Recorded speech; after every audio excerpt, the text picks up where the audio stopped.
There. It's Glenn. So I don't know. And responded, if he tells me not to, I will take it down or stop streaming to his channel. Then he can delete it, I guess. But I'll just do it because he told me before to stream to his channel because he liked me doing that. So we'll see. Wait. Oh. Nope. I got a message from. Oh no, it's not a message from him. So I'm now streaming to Jacob's channel as well. We'll see how that goes. I was just gonna read some more of this book, Secret Commonwealth of Elves, Fauns, and Fairies. The metaphysics of fairyland is what it's kind of described as. So I don't know. Part 5, Fairies and Physical Research. The fairy belief, we have said, is a composite thing. On the materials given by tradition, such as the memory, perhaps, of a prehistoric race, and by old religion, as in thoughts about the pre-Christian Hades, poetry and fancy have been at work. Consumption, lingering disease, unexplained disappearances, sudden deaths have been accounted for by the agency of fairies or people of peace. If the superstition included no more than this, I guess I'm afraid people of peace. If the superstition included no more than this, we might regard it as as a natural result of imagination, dealing with facts quite natural in the ordinary course of things. But there are elements in the belief which cannot be so easily dismissed. We must ask whether the abnormal phenomena, which have been so frequently discussed, fought over, forgotten, and revived, do not enter into the general mass of folklore. They appear most notably in the two branches of browniedom, of pixies, as they say in Devonshire, who haunt the house, and in alleged examples of the second sight. The former topic is the more obscure, if not the more curious. Let us examine the occurrences then, which may have been forgotten in belief in brownies and in the house-haunting pixies or fairies. These appearances may be alleged, on one hand, to be actual facts in nature, the workings of some yet unexplained forces, or they may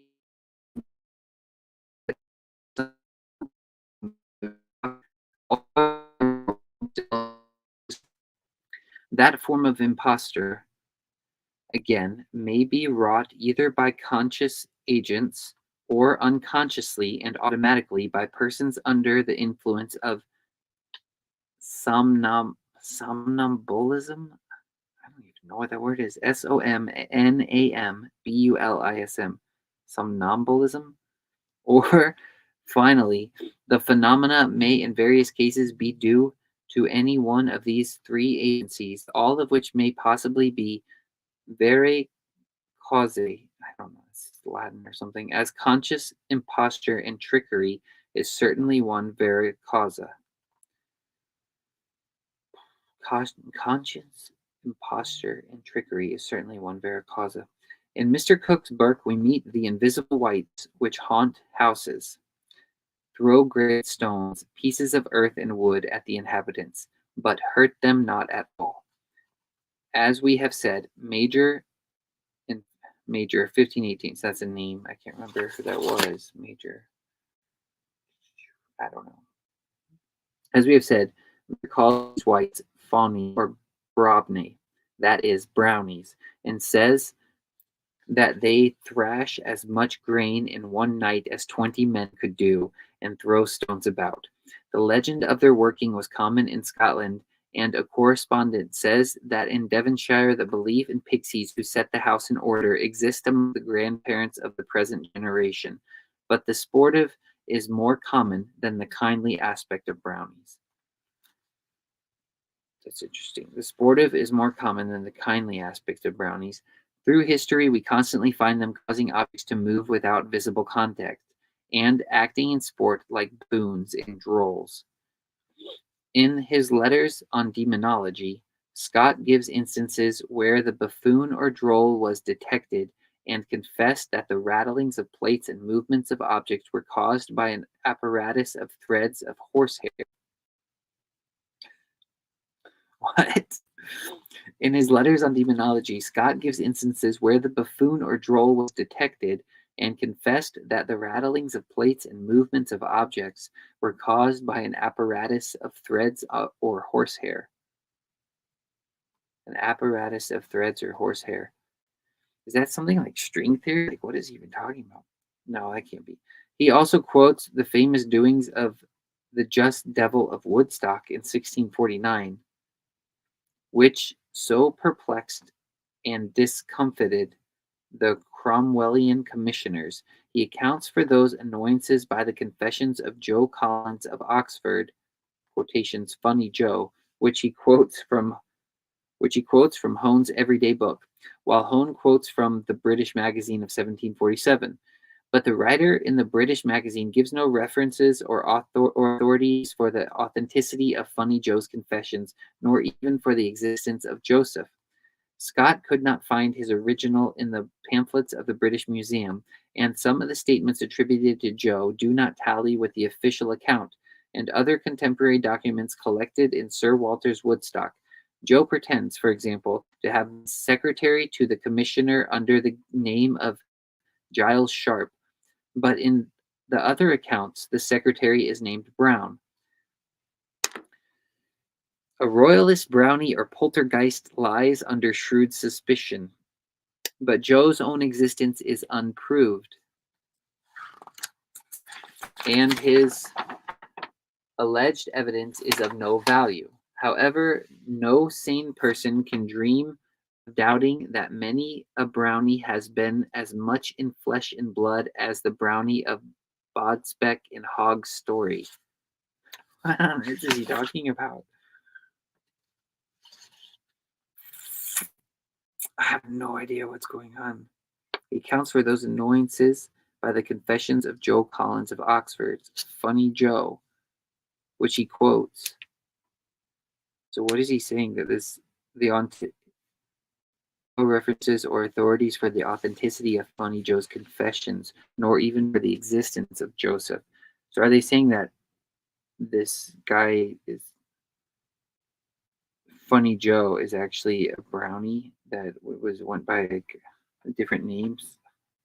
I don't even know what he's saying. Well, thanks for tuning in. Sorry, this doesn't make any sense. There remain the less easily explicable tales of strange and humorous disturbances accompanied by loud sounds, rappings, the moving of objects without visible contact, and so forth. Perhaps we may best examine these by taking modern instances collected by the Physical Society in the first place, and then comparing them with cases recorded at distant times and in remote places. Some curious common features will be observed, and the evidence has at least the value of undesigned coincidence. Glanville, Telfair, Minister of Rarick, the Wesleys, Dr. Adam Clark, Increase Mather, were not modern students of physical research. So I guess he's just listing names that had common coincidence. I don't know. The modern physical researchers, we fear, are not students of old legendary lore, which they dismiss on evidence not first-hand nor scientifically valid. Thus they do not seem to be aware that they are describing, almost in identical terms, phenomena identical with those noted by Telfair, Mather, Lavater, and the rest, and by those ancients attributed to devils. The modern recorder's acts not consciously. The modern recorder's acts. Acts just seems like a weird word, doesn't it? The modern recorder's acts not consciously copying from old accounts. The coincidences therefore have their value as proving that certain phenomena have occurred and occurred. Now, these phenomena may be due to conscious or to hysterical imposture, but they have been frequent and common enough to keep alive, and probably to originate a part of the fairy belief, that part of which is concerned with brownies and house-haunting pixies or domovoys. These again correspond to the tricky beings described by Mr. Leland in his Etruscan remains as survivals of old Roman and Etruscan popular religions.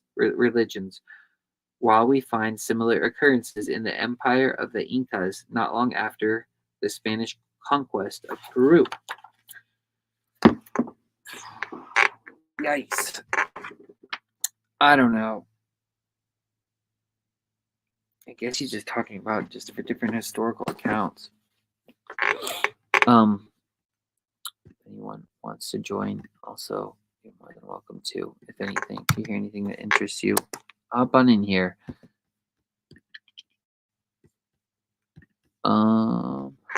Let's see. Beginning then with what is nearest to us in time, we take Mr. F.W.H. Myers' essays on the alleged movement of objects without contact occurring not in the presence of a paid medium. The alleged phenomena are, of course, as common as blackberries in the presence of paid mediums. The alleged phenomena are, of course, as common as blackberries in the presence of paid mediums. I don't know what that means. I'm not even sure what that statement is trying to. The presence of a paid medium. The phenomena are, of course, as common as blackberries in the presence of paid mediums, but are to the last degree untrustworthy. Even when there is no paid medium present, the mere contagious excitement which is said to be developed at seances makes all that is thought to occur there a story to be taken with plenty of salt. One of Mr. Meyer's examples was the result of seances, but it had features of great importance for the argument. It will be found in Prox SPR, uh, volume 19, July 1891. The performers are Mr. C, Mrs. C, and Mr. H, Mr. C, and Mrs. C. Are spoken of as good witnesses, known Mr. Myers and Professor Barrett. Mr. H's health has suffered so much that he cannot be examined, and Mr. H is the person who interests us here, for reasons which we will be given later. All three were unbelievers. All three were unbelievers in these matters. On the second evening, in these matters, on the second evening, lights floated about the room, which was lit apparently by a full moon. F, who is also H, what? I don't understand what's happening. What are they even talking about? F in quotation marks, capital F, period, in parentheses, who is also H, capital H in quotation marks. So I guess F is also Mr. H. He felt cold hands touching, and hands recur in the old pre-scientific accounts. The three mages were holding hands tightly at the time. Now Mr. H had hitherto been in excellent health, but after his chair was dragged from under him, and he was thrown down on the ground, he went into a trance. His watch and ring on the finger of his hand held by Mrs. C were carried to a remote part of the room. H leaves the circle and sits at the window. Another figure walks through the room. H returns, is thrown down, his coat is dragged off, and his boots are discovered on a distant sofa. He asks for something from home, goes into a trance. A photograph locked up by him at home is found on the table. His wife in town, being quite ignorant of our having and had seances, told us that, at that very hour, a fearful crash occurred in his bedroom. The photograph vanished and returned last night, when H was in a trance. He is thrown down again. He has alternate fits of unconsciousness and raving delirium. The home of Mr. and Mrs. C, not the house where they sat, is vexed by figures, noises, knockings. We were sprinkling with water in the night. Oh, that's, I guess, a quote by them. We were sprinkled with water in the night, haunted by sounds of drums and horns, and so forth. Before a manifestation, we all felt a sudden chill, like either a wave of intensely cold air passing or a rapid decrease of temperature. My goodness. Don't do seances, apparently. Golly. Sounds pretty crazy. I've heard that before. I've heard that lots of times, actually, that like these people will say like spirits entering the room or something like that, or ghosts. There'll be like a drop of temperature in the room, or like it'll feel cold. Or you'll go through a house, if you're walking through a house and you go into a certain room, like the temperature will just be drastically different. My old house had a room like that in the back room. And I did not go in those rooms. There were two back rooms, and I kept those doors closed, even when I sold the house. I did not use them.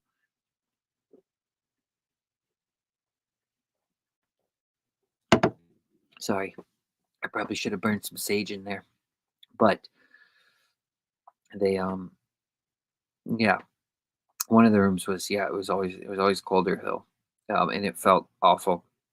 I tried to um there were two rooms. I tried to stay in the one that didn't always feel awful for a week. It didn't last a week. I was like, nope, I'm not sleeping in here anymore. So I just closed the doors. I didn't use those rooms. All right, so back to this. This is a disgusting story if Mr. H's health was ruined by his presence at the performances. The point, however, is that he did behave in uh, epileptic fashion while these events were in progress. It is natural to suppose that, in his trances, he may have been capable unconsciously of feats physically and morally impossible to him in his normal condition. This explanation would not cover all the alleged occurrences, but would account for many of them. We now take an ancient instance. Similar disturbances at Newbury in New England in 1679, similarly accompanied by the presence of an epileptic patient. The house of William Morse was strangely disquieted by a daemon. The inmates were Morse, his wife, and their grandson, a boy whose age is not given. The trouble began on December 3rd with the sound of heavy objects falling on the roof. On December 8th, large stones and bricks were thrown in at the west end of the house. The bedstead was lifted up from the floor, and the bedstaff flung out the window, and a cat was hurled at the wife. Good God. The bedstead was lifted up from the floor, the bedstaff flung out the window, and a cat was hurled at the wife. A long staff danced up and down the chimney. The man's wife put the staff in the fire, but she could not hold it there, insomuch as it would forcibly fly out. Yet her mother ado, with joint strength they made it to burn. A chair flew about, and at last lighted on the table, where victuals stood ready to eat, and was likely to spoil all, only by a nimble catching that saved some of their meat. A chest was removed from place to place, no hand touching it. Two keys would fly about, making a loud noise by knocking against each other.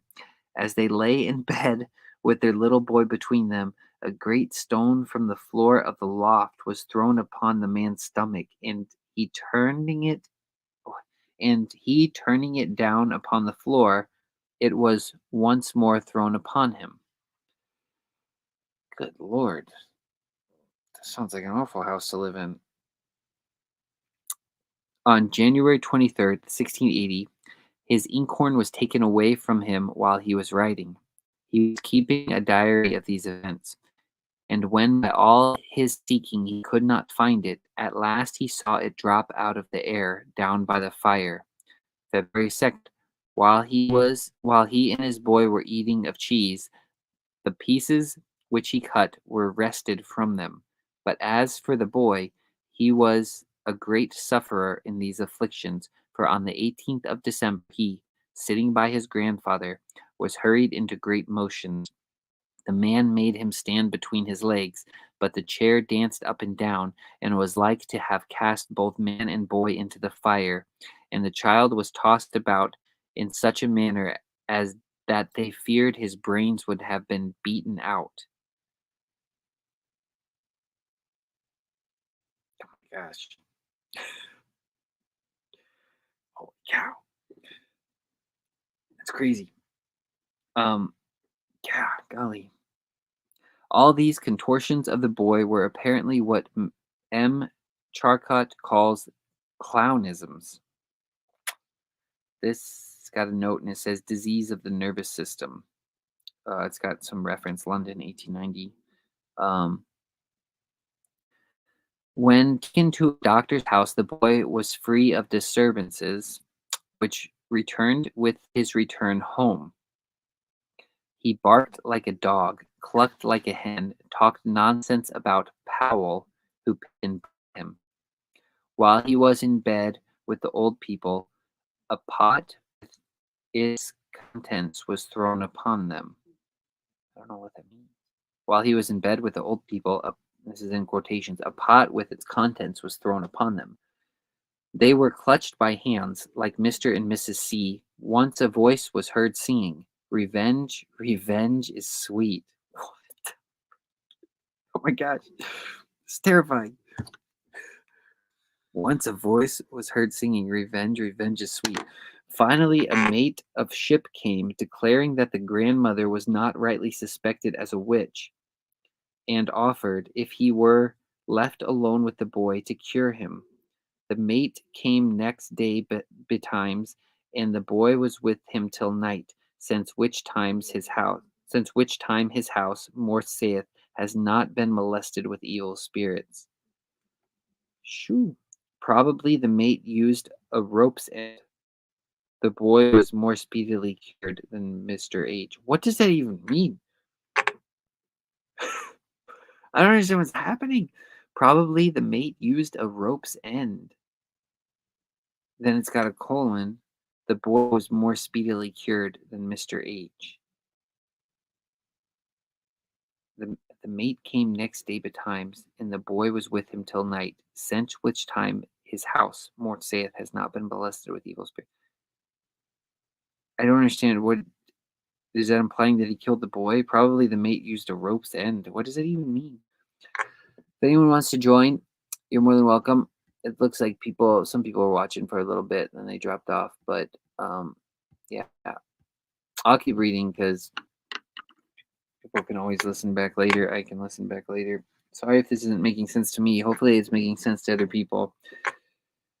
It's interesting to me, at least, because I mean, I believe all this stuff most definitely. Because I've seen crazy stuff like this before. Not quite like exactly like this, but stuff probably just as shocking in a lot of ways.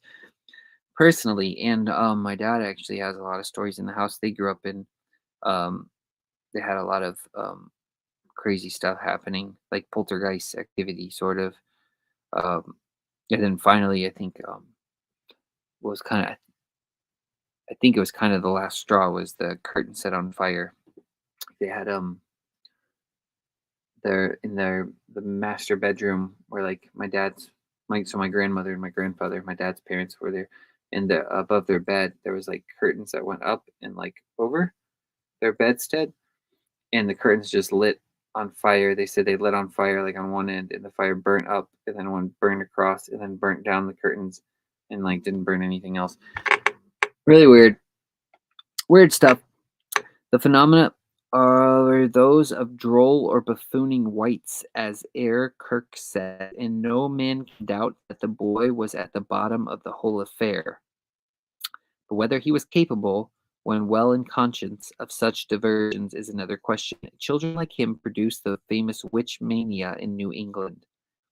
We have here, undeniably, a well recorded case analogous to those of Mr. H, and a modern case of bell ringing, heavy thumps, and movement of objects. The agent was a young girl who had never been out to service before, and who passed the night in a state of wildly agitated. That's that word again. Somnambulism. I'm gonna look that up. I don't even know what that word is. Sorry. Somnambulism. Sleepwalking. Okay. Good to know. I need Cal here. He can tell me what these words mean. All right.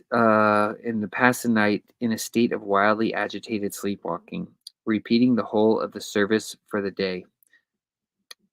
Mather gives several other examples in which motives for trickery are manifest, while we hear nothing of an epileptic or hysterical patient. In the majority of instances, ancient or modern, children are the agents. Hmm. Thus, we have physical phenomena obtained in a family circle, that of Mr. and Mrs. Davis with their children at Rio Janeiro. I don't know where that is. The time was 1888. Ooh, nice number. Curiosity had been caused by the notorious Henry Slade. There were touches and grasps of hand. A table ran after me and attempted to hem me in, when only see a little girl was in the room. As far as I could see, she did not even touch the table. The chair of Amy was moved about like that of Master Morse 200 years earlier. A table jumped into the laps of the public. What does that mean? There were raps and thumps which seemed to shake the whole building. Lights floated about. A slate covered with flour was placed on C's lap.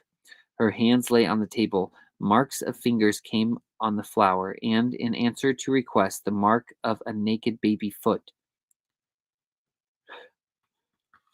The children present were wearing laced boots, and we are not told that little Amy was under the table. Bluish lights and the phantasm of a dog were seen. All this answers to an ancient example. The disturbances in Mr. Wesley's house at Epworth, December 1715 to January 1716. The house was a new one, rebuilt in 1709. We have Mr. Samuel Wesley's journal, with many contemporary letters from members of the family and later reminiscences. Oh my gosh. There were lively girls in the house and two servants, a maid and a man, recently engaged. The disturbances began with groanings, then came knockings, which flitted about the house. Mr. Wesley heard nothing till December 21st. The knocks replied to those made by the family, but they never could imitate the sounds. Mr. Wesley and Emily saw an object like a badger run from under bed and vanish. The mastiff was much alarmed by the sounds. Mr. Wesley was thrice pushed by invisible power. The bogey was a Jacobite, and was Mr. Wesley. What?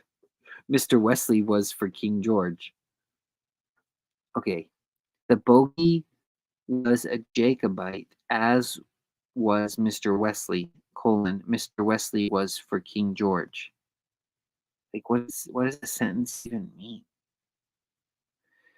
The knocks were violent when that usurper was prayed for.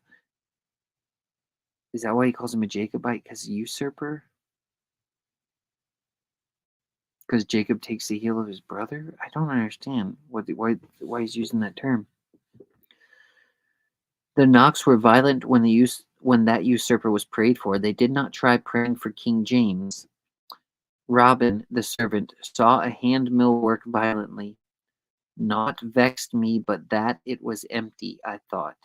This is in quotation. So, quote, not vexed me, but that it was empty. I thought, had it but been full of malt, he might have ground his heart out for me, unquote.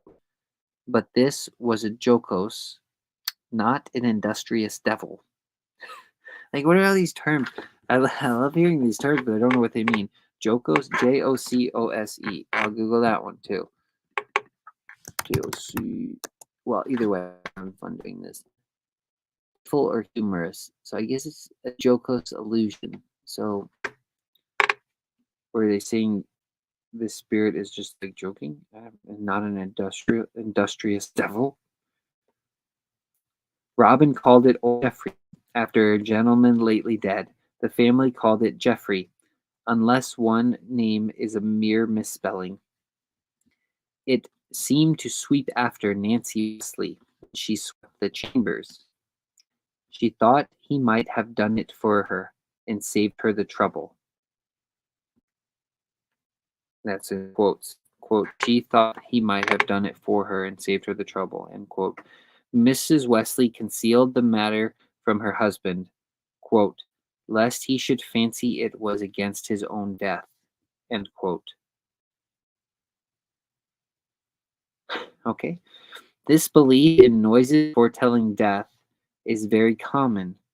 Compare Scott's nocturnal disturbances at Abbotsford when Bullock, his agent in building it, was dying in London. The racket occurred on April 28th and 29th, 1818, and Scott examined the scene, quote, with Beardy's broadsword under my arm, end quote. Bullock died in Tenterden Street in London. Whether on April 28th or 29th, it is not easily to be ascertained. Quote, the noise resembled half a dozen men putting up boards and furniture, and nothing can be more certain than that there was nobody on the premises at the time, end quote. The noises used to follow Hetty Wesley and thump under her feet, as under those of C in Professor Alexander's narrative. Mr. Wesley's plate danced, quote, danced before him on the table a pretty while without anybody stirring the table, end quote. The disturbances quieted down in January, but recurred on March 31st. Similar phenomena had occurred long before in the family. Quote, the sound very often seemed in the air, in the middle of a room, nor could they ever make any such themselves by any contrivance. End quote. On February 16th, 1740, 23 years later, Emily writes to Jack about, quote, that wonderful thing called by us Geoffrey, that something calls on me against any extraordinary new affliction. What the heck? Hey Sandy. Thanks for I don't know what he's talking about, to be honest. I'm reading this book some more, and it seems to me like he's just recounting a bunch of different stories. It started this part, so to recount a little bit, this part was it's part 5. It says fairies and physical research, and he started talking about browniedom, and then he kind of lumped it all into, or pixies, I guess. He's going, there are like different terms, but he basically kind of, I guess, categorized it as those who haunt the house. And it seems like he's just going through story after story, and he was talking about some people that were performing seances and had all this bad stuff happen to them. I think one of them died. And he's just kind of giving stories here and there of different occurrences of just, I guess, those who haunt the house. Brownies, poltergeists, pixies, things like that. And this one I'm reading through right now is they're talking about, I guess, some sort of spirit or poltergeist or brownie or whatever, that the bogey was a Jacobite, as was Mr. Wesley. Mr. Wesley was for King George. I don't know what that means. Anyway, that was the reference to the Jacobite thing, but I don't know what that means. But it seems like they're calling him Geoffrey, this spirit or whatever. Priestley styles this affair, quote, the best authenticated that is anywhere extant, end quote. He supposes it to have been, quote, a trick of the servants for mere amusement, unquote. The modus operandi is difficult to explain. We hear nothing of bad health or hysterics in the household. For our purpose, it is enough that a few incidents of this kind, however produced, might originate and keep alive the belief in brownies, and that shrewd and knavish sprite called Robin Goodfellow. This is in quotes, and it's like in the middle of the page, like it's quoting like poetry or something. That shrewd and knavish sprite called Robin Goodfellow, who, quote, frights the maidens of the villagery, skims milk, and sometimes labors in the quern. Okay. By a curious coincidence, we can show a case in which phenomena of the kind usually reported as occurring at seances, and in examples like that of William Morse, were actually accepted as manifestations of the Slaymaith or fairies. In his account of the disturbances in the Wesley family, Dr. Clark, the author, averred that B had himself witnessed similar events. I guess it's supposed to be he had himself. It thus became necessary to consult his life. In the history of my own life, says Dr. Clark, I have related this matter in sufficient detail. Unquote. Unluckily, in his life, I don't know why life is all like maybe it's a book he wrote because it's like capitalized in italics. Unlucky in his life, he gives scarce any details. Previous to sudden deaths in a family called church, the phenomena of falling plates, heavy tread, and other noises occurred. Mr. Clark, quote, sat up one night in the kitchen and most distinctly heard the above noises, end quote. He was a born mystic, and even in childhood a reader of Cornelius Agrippa and later of The Alchemist. But he records the instance of a woman who solemnly declared to Mr. Clark that a number of the gentle people, Slaymaith, occasionally frequented her house. And this quote, so this is in quotes, occasionally frequented her house. They often conversed with her, one of them putting its hands on her eyes during the time, which hands she represented, from the sensation she had, to be about the size of those of a child of 4 or 5 years of age. The family were worn down with these visits, and from the mention of touches of hand, it is pretty plain that we have to do the kind of sprite who pause people at seances. But these sprites are recognized. It's in parentheses. The scene is the north of Ireland, but these sprites are recognized as gentle people, folk of peace. The amusing thing is, this is the amusing thing. All right. The amusing thing is that Mr. Clark, while he believes in Sir Wesley's Geoffrey and in the supernatural origin of a noise in a kitchen, laughs at similar phenomena when assigned to fairies.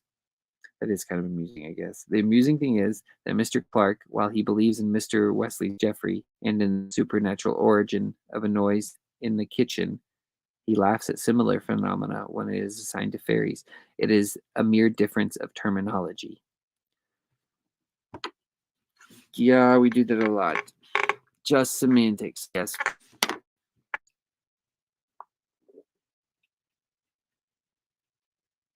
Sorry, I need more soda. Oh, sorry. Sandy said more soda. King George and Bonnie Prince Charlie. I don't know what that is. Yes, they are bringing up the wars for the crown, Scotland and England. The sprite Robin Goodfellow Puck reference in Shakespeare. See, you know more about it than I do. I don't even know what he's talking about. Glad you're here. The wars. So, Mr. Wesley. Oh, gosh. Mr. Wesley. As for King George, we have Mr. Samuel Wesley's journal. I don't know. Is that from that movie that we all know and love? I can't remember the name of it. I'm drawing a blank. Gosh, I'm too tired. Whatever. It'll come to me later. Where did you sleep off? Oh, mere difference of terminology. Another old example may be given. It is Alexander Telfair's true relation of disturbances at Rincroft in the parish of Rarick. The story is attested by the signatures of Ewart, minister of Kells and Galloway, Monteith, minister of Borg, Murdoch, minister of Cromshall, on Loch Ken, Spalding, minister of Parton, also by Loch Ken, Falconer, minister of Keltown, Mr. M. Leland of Colleen, Lennox of Millhouse, and a number of farmers. These were all neighbors, and all attested to what they saw and heard. Robert Chambers says, there never, perhaps, was any mystic history better attested. Few narrators kind have included occurrences and appearances which it was more difficult to reconcile with the theory of trick or imposture. End quote. Mr. Telfair himself had been chaplain in 1687 to Sir Thomas Kirkpatrick of Closeburn. He was then an Episcopalian. Andrew Mackey was a stonemason at Rurik. On March 7th, 1695, and for long after, stones began to fly about in his house by night and day. Quote, the stones which hit any person had not half their natural weight. End quote. I've heard of that before, actually, too. Mackey complained to Telfair, his minister, who entered the house and prayed. Nothing odd occurred. As he stood outside, he saw two little stones drop down on the croft. Then he was asked to return and was pelted inside the cottage. This was March 11. For a week there was no more trouble. Then the disturbances began again. Mr. Telfair was sent for, and was pelted, beaten with a staff, and heard loud knockings. Quote, that night, as I was at prayer, leaning on a bedside, I felt something lifting up my arm. I, casting my eyes thither, perceived a little white hand and arm from the elbow down, but presently it vanished. It evanished. Evanished? End quote. Quote again, there never was anything seen except that hand I saw, end quote, and an apparition of a boy in gray clothes. Sometimes the stoning went on in the open air. There were plenty of touchings, grippings, and scratchings. The door bar, a long heavy piece of squared wood, this is in quote, the door bar, a long piece of squared wood would go through the house as if a person were carrying it in their hand, yet nothing seen doing it. End quote. Here we compare in Proc SPR, February 1892, the story of a carpenter's shop at Swanland in Yorkshire, where pieces of wood were levitated into abnormal flight. No imposture was discovered, nor was the presence of any one person necessary. The minister of Kells and Crossmichael were pelted with stones of 8 pounds weight. That's kind of heavy. On April 6th, fireballs floated through the cottage. When ministers were present, quote, it made all the house shake, break a hole through the thatch, and poured in great stones, end quote. Quote, it handled the legs of some as with a man's hand, end quote. It hoisted Mr. Telfair, Lennox of Millhouse, and others off the ground. A sieve flew through the house. Mackey caught it, a force gripped it, and pulled the interior part out of the rim. A day of humiliation was solemnly kept in the parish, which only excited emulation of the disturbing agent. Quote, it continued in a most fearful manner without intermission. End quote. Voices were heard which talked nonsense of a semi-scriptural kind. Finally, the thing died out in early May. By the way, on April 28th, quote, it pulled down the end of the house, all the stonework thereof. This is strange, man. This is a very odd case, as no suspicion is thrown on the children. The attestations of several witnesses are given, not only at the close, but for almost every separate incident. The vision of the white hand is agreeable. I don't even know what that means. The vision of the white hand is agreeable? I feel like I'm just not able to comprehend this stuff. I feel like it's probably something simple, and I just made a way through it, and it's just hard for me.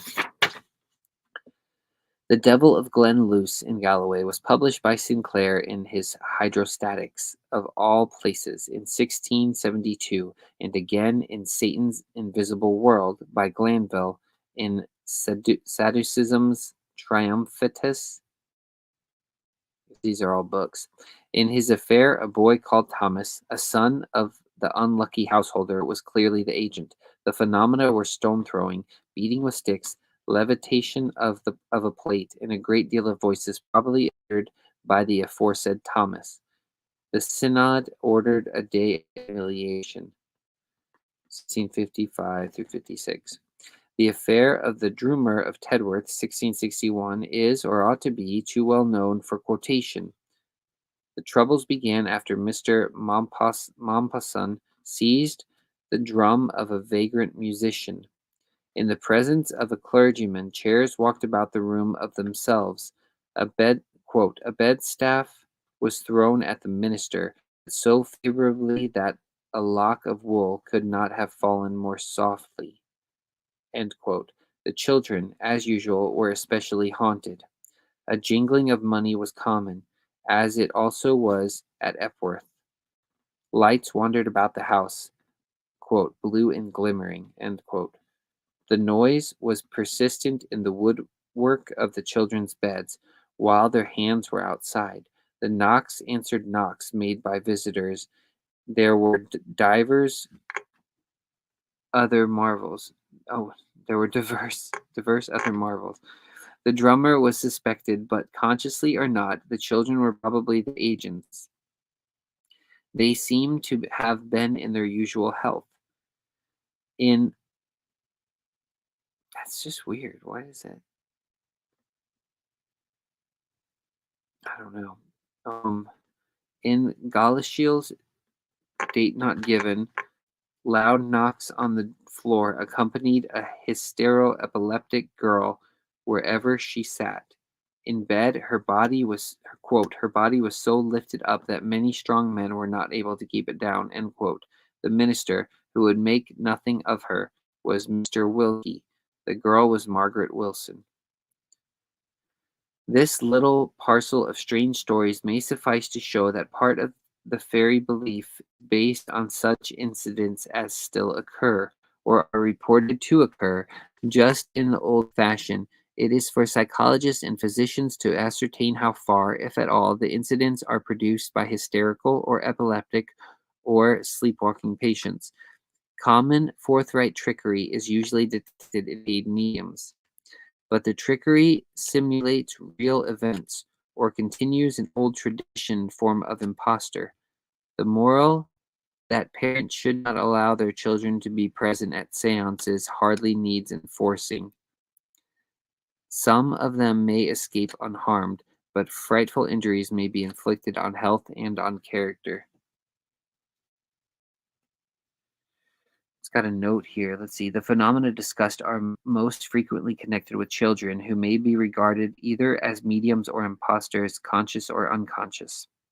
Professor Baird gives the case of a little girl whom he knew. She had raps wherever she went, even when alone with the professor, who made her stand with her hands against the wall at a great stretch of her arm, with muscles of the legs and arms all in tension, end quote. Quote, a brisk pattering of raps, end quote, followed Professor Baird's request. But he also mentions a boy of juvenile piety who for 12 months deceived his father, a distinguished surgeon, and all his family by pretending spiritualistic manifestations which appeared at first sight inexplicable until the cunning trickery of the lad was discovered.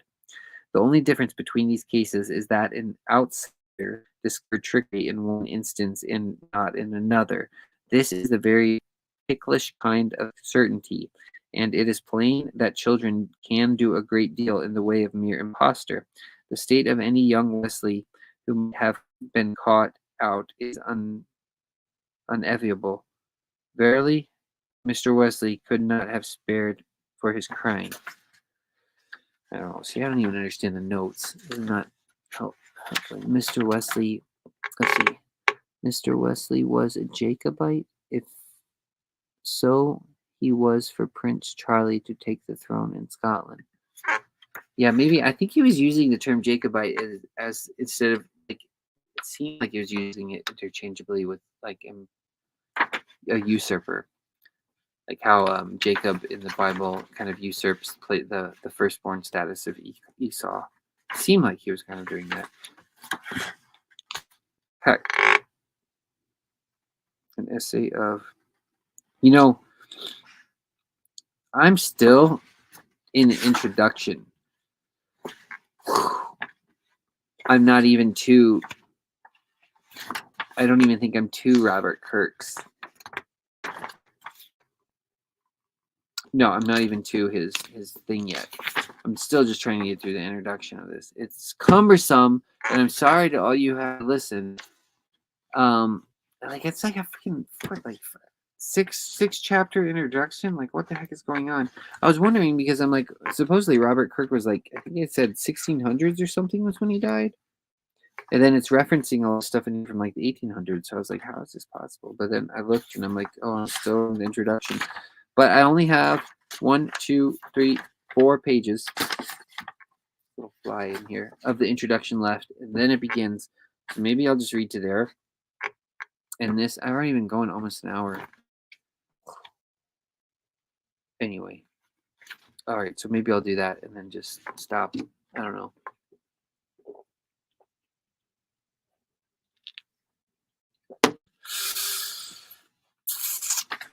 Usurper is the word for this in Scottish history. What page am I on? It says page 29. I don't know. I mean, I don't have like an online PDF or anything, so I don't know. I don't know if you're trying to follow along. I don't. Maybe I could have looked up a link. I didn't even think. Anyway, I'll continue. Part 6: Second Sight and Telepathy. We have already hinted that events of an ordinary kind, illusions, cases of mistaken identity, or hallucination, are probably the groundwork and part of the Highland belief in the second sight. Of course, if a certain proportion of hallucinations were or could be taken for veridical, I don't know why that's in quotations, veridical, attention would be given to these alone. The others would be neglected. The Physical Society has collected and examined hundreds of these cases in modern life. The Society may find out, experimentally, whether second sight can be acquired in the manner described by Mr. Kirk, whether by the hair tether or by merely putting the foot under that of a seer. Thus, contact is used in thought reading, as in second sight, the seer by contact communicates hallucination. Second sight itself is now called telepathy, which, however, does not essentially advance our knowledge of the subject. Sorry, I want to read that again. Second sight itself is now called telepathy, which, however, does not essentially advance our knowledge of the subject. It is either very common, or people who choose to claim the possession of it are very common. In our society, it is mere matter for idle tales. In the Highlands, second sight was a belief in a system. That's kind of in our society, it is a mere matter for idle tales. In the Highlands, the second sight was a belief in a system. I'm highlighting that. Are you a believer? Do you have to be Scottish in the Highlands? Mr. Pepys and Dr. Johnson investigated the matter, and Dr. Johnson came away open to question, but unconvinced. The Physical Society is now examining second sight in the Highlands. It is interesting to learn that the Presbyterian seers justified their visions out of the Bible, which also justified the burning of these gifted men on occasion. Okay. It is interesting to learn that the Presbyterian seers justified their visions out of the Bible, which also justified the burning of these gifted men on occasion. So they justified it seeing from the scriptures in the Bible, and then other people also justified burning the seers from the same Bible. Ain't that the truth? It happens. Let's see. Mr. Kirk is tolerant enough to ascribe their visions in a bounty of providence. This may have passed north of the Highland line, but in Fife and the south the seers would speedily have been accommodated with a stake and tar barrel. Lord. The writings of Woodrow and Mr. Robert Blair of St. Andrews prove that if a savory preacher wrought marvels, he was inspired, but if an amateur did the very same thing, prophesied, healed diseases, and so forth, he or she was likely to be haled before the presbytery and possibly dragged to the stake. What up, dude? Hi, Jason. Hey, Sorry. man.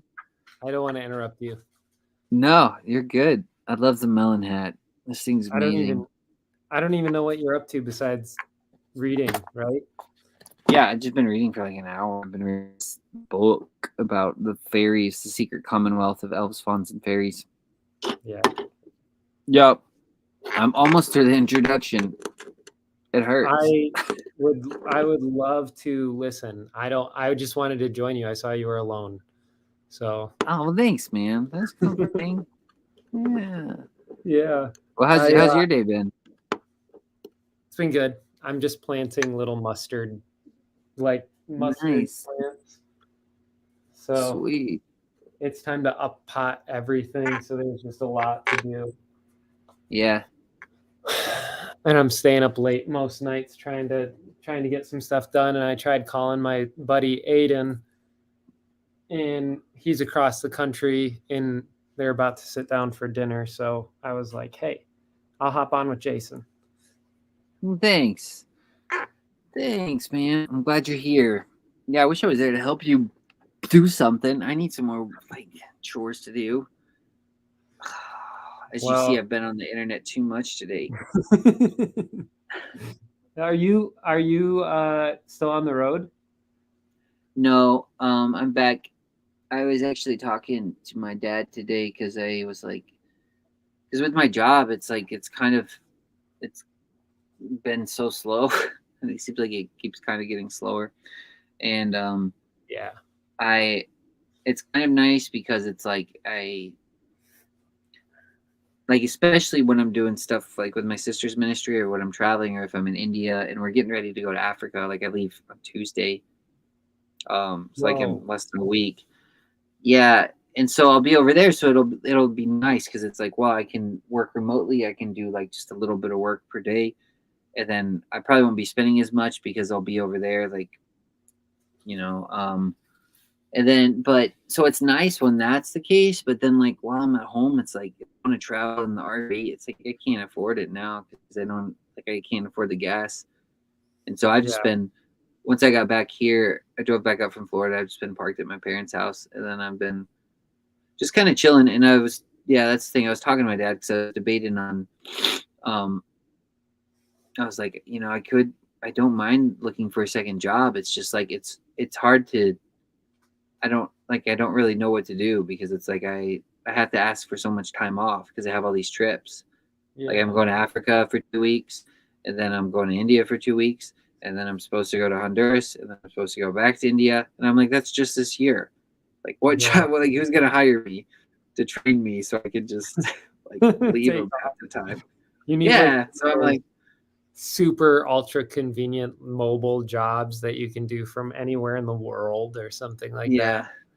I don't know. Yeah. The other thing too is I was like thinking, well, I could maybe try to take a little bit of money that I have, put a down payment on a house, and then rent it out, and maybe get some cash flow that way as kind of like a second job. But then the problem is the reason I don't want to do that is because there's like some of the kids in India, well, they're not really kids anymore. They're like college age, and one of the girls, she's like I think like 26, and they kind of want to start looking at maybe coming to school somewhere in the US, but usually if that's the case, kind of have to front their tuition. So I'm like, I don't want to take the money I have saved up and go put it on a down payment on a house, and then one of them get accepted and then it not be there. So it's just like I don't know what to do. I just want my band to get famous, and then we'll just be rich, and then and then you can literally front the tuition of like multiple students from around the world. Exactly. Yeah. I'll just get famous, and I'll just fly over India in my helicopter and throw my bags of money. The Indian government would probably be so mad. I think they have like enough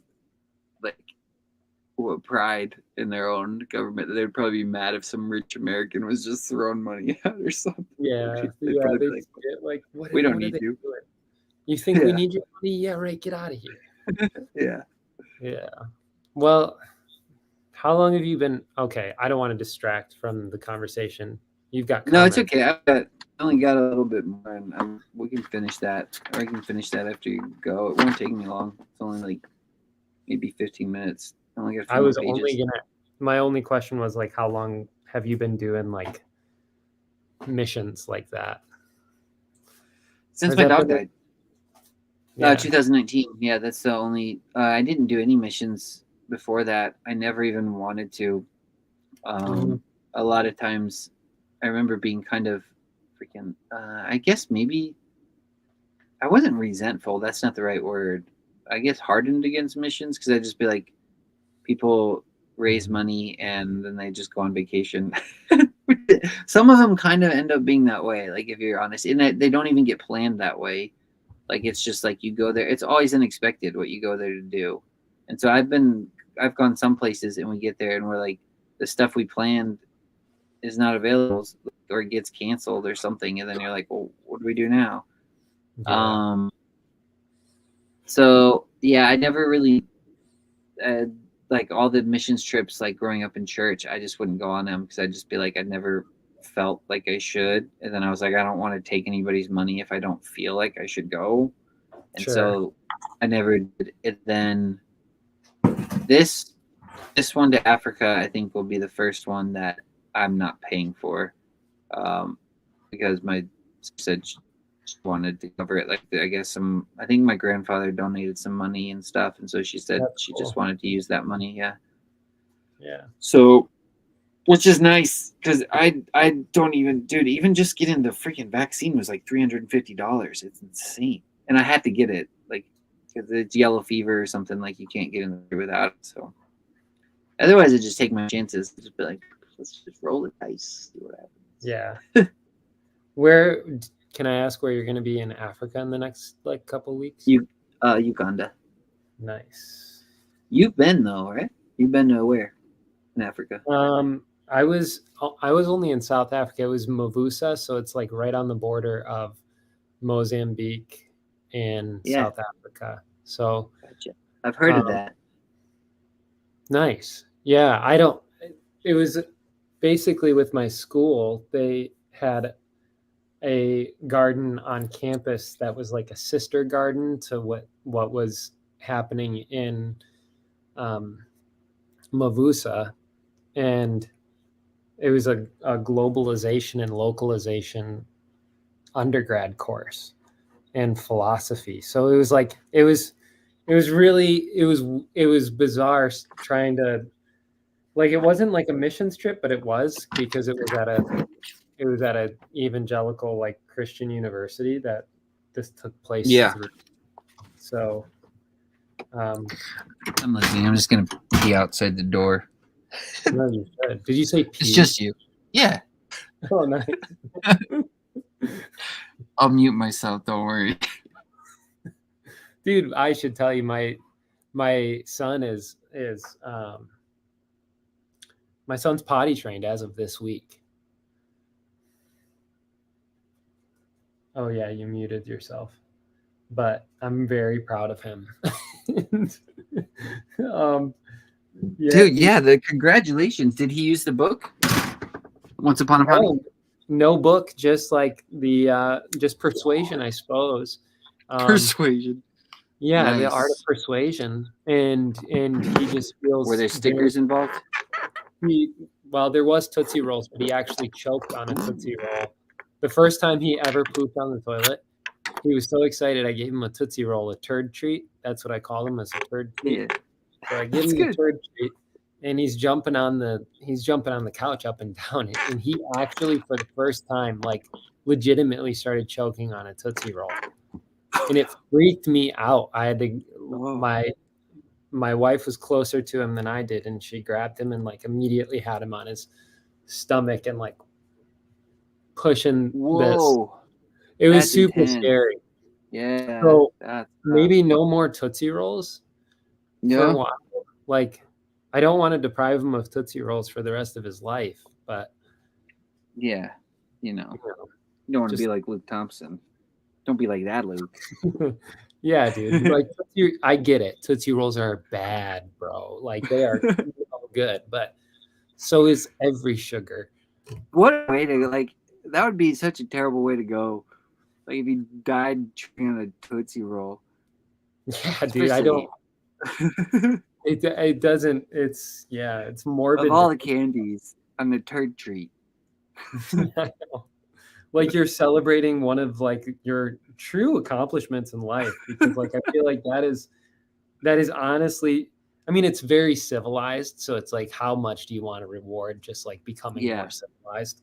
But at Yeah, the same we don't time, give it's like ourselves enough credit. It's very highbrow to be potty it trained. is. It's super like, oh my god, it's so formalized now. Like when Yeah. it used to just be like, go grab your 6-inch ditch and take a, so it's not, you know, it's kind Yeah. of, We all get treats in recognition for this. We've come a long way. yeah. Hey, if you want to keep on reading, you can. I feel like I keep on No, I don't. penetrating. I'm more into talking anyway. I mean, unless you want me to keep on reading, you might. I mean, you might Well, I am hear something curious what interesting. is. I am curious what because I saw you talking about second sight, and Sandy actually had a really interesting comment up here that Which one was was it? second sight was just simply called, Was seen as or imagined? second sight was, yeah, it was seen as the imagined. Yeah. And that literally hooked me, that comment, because I was like, that makes total sense to me. Yeah. Well, say more. Say more about that. What do you mean? Just like using the imagination in second sight? Yeah, because second sight is often seen as okay, so there's almost this way in which we throttle between seeing second sight as something that is, or even something like the inspiration as something that is like intuitive and more rooted in sort of like the human inspired, and the perhaps something like second sight, or what else? Inspiration as being more like divinely inspired, so like true inspiration. And I was trying to think of like the way the imagination comes into this conversation, at least for me, is that I don't know if there can be a hard and fast line drawn between inspiration and the imagination, because I think they're too tightly mapped onto each other. Like, Yeah. and I'm not saying that there's a difference between the two, but I don't know where to begin to draw the line between something like the imagination, and like something that is imagined and something that is inspired. And I mean like divinely inspired. Yeah. Because I see where God moves and works within something like the imagination, in sort of, in a sense, if you excuse the language, like God is father of the imagination, or creator of the imagination, Mhm. or um, uh, like our imagination is always couched within inside the imagination of God. And so there's a way in which there's no way to differentiate between something that's imagined and something that's inspired. Yeah, that's a good point. Yeah. At least in the sense that like perhaps our soul or our spirit could discern something like that. Yeah. But I don't know. Like that's all subjective once you get to that level. Yeah. I don't know if that makes any sense. Yeah, no, I think, I mean, I think it makes sense. I mean, as long as I'm tracking with you, right? I just don't know. I don't know how to properly discern those things either. Yeah. Yeah. Or navigate. Well, I mean, So you're saying it's all, I mean, it does all, like, our imagination comes from the imagination of God. So in a way, it's like always inspired. But then, yeah. um, And but then there is if that I, differentiation between like fancy and imagination as well. So there's also Yeah, yeah. imagination that serves some other purpose beyond, um, I don't know, what would you say? The good, the Yeah. true, beautiful, or I guess I don't know. I mean, it's weird thinking about it. It's reminding me of the even the conversation I had with Fleetwood about the tarot and stuff. And because when you're talking about the imagination, I was thinking like, well, I could. So if I just grabbed any image, imagination from like the realm of images, if I just gave myself or someone else just an image, like to kind of almost meditate on, is that some sort of inspiration, or could it become some sort of inspiration? Like if you just, I mean, I'm trying to think of like, I mean, well, you could use, I mean, because then does that image become a symbol? And then does that symbol kind of turn into some sort of like prophetic word that speaks from God that leads you on? And then, but then I'm like, what's the difference between that and flipping over a tarot card? And then it's like, is it so, yeah. because you're just pulling out It's, images. That's why, yeah, I don't know. It was really no, interesting talking to I him. completely agree. Like our human, even in the very sense that like our language is incantation. Like that's what our language is. All it is, I mean, Yeah. you can look at the entire function of language as a magical operation, um, Mhm.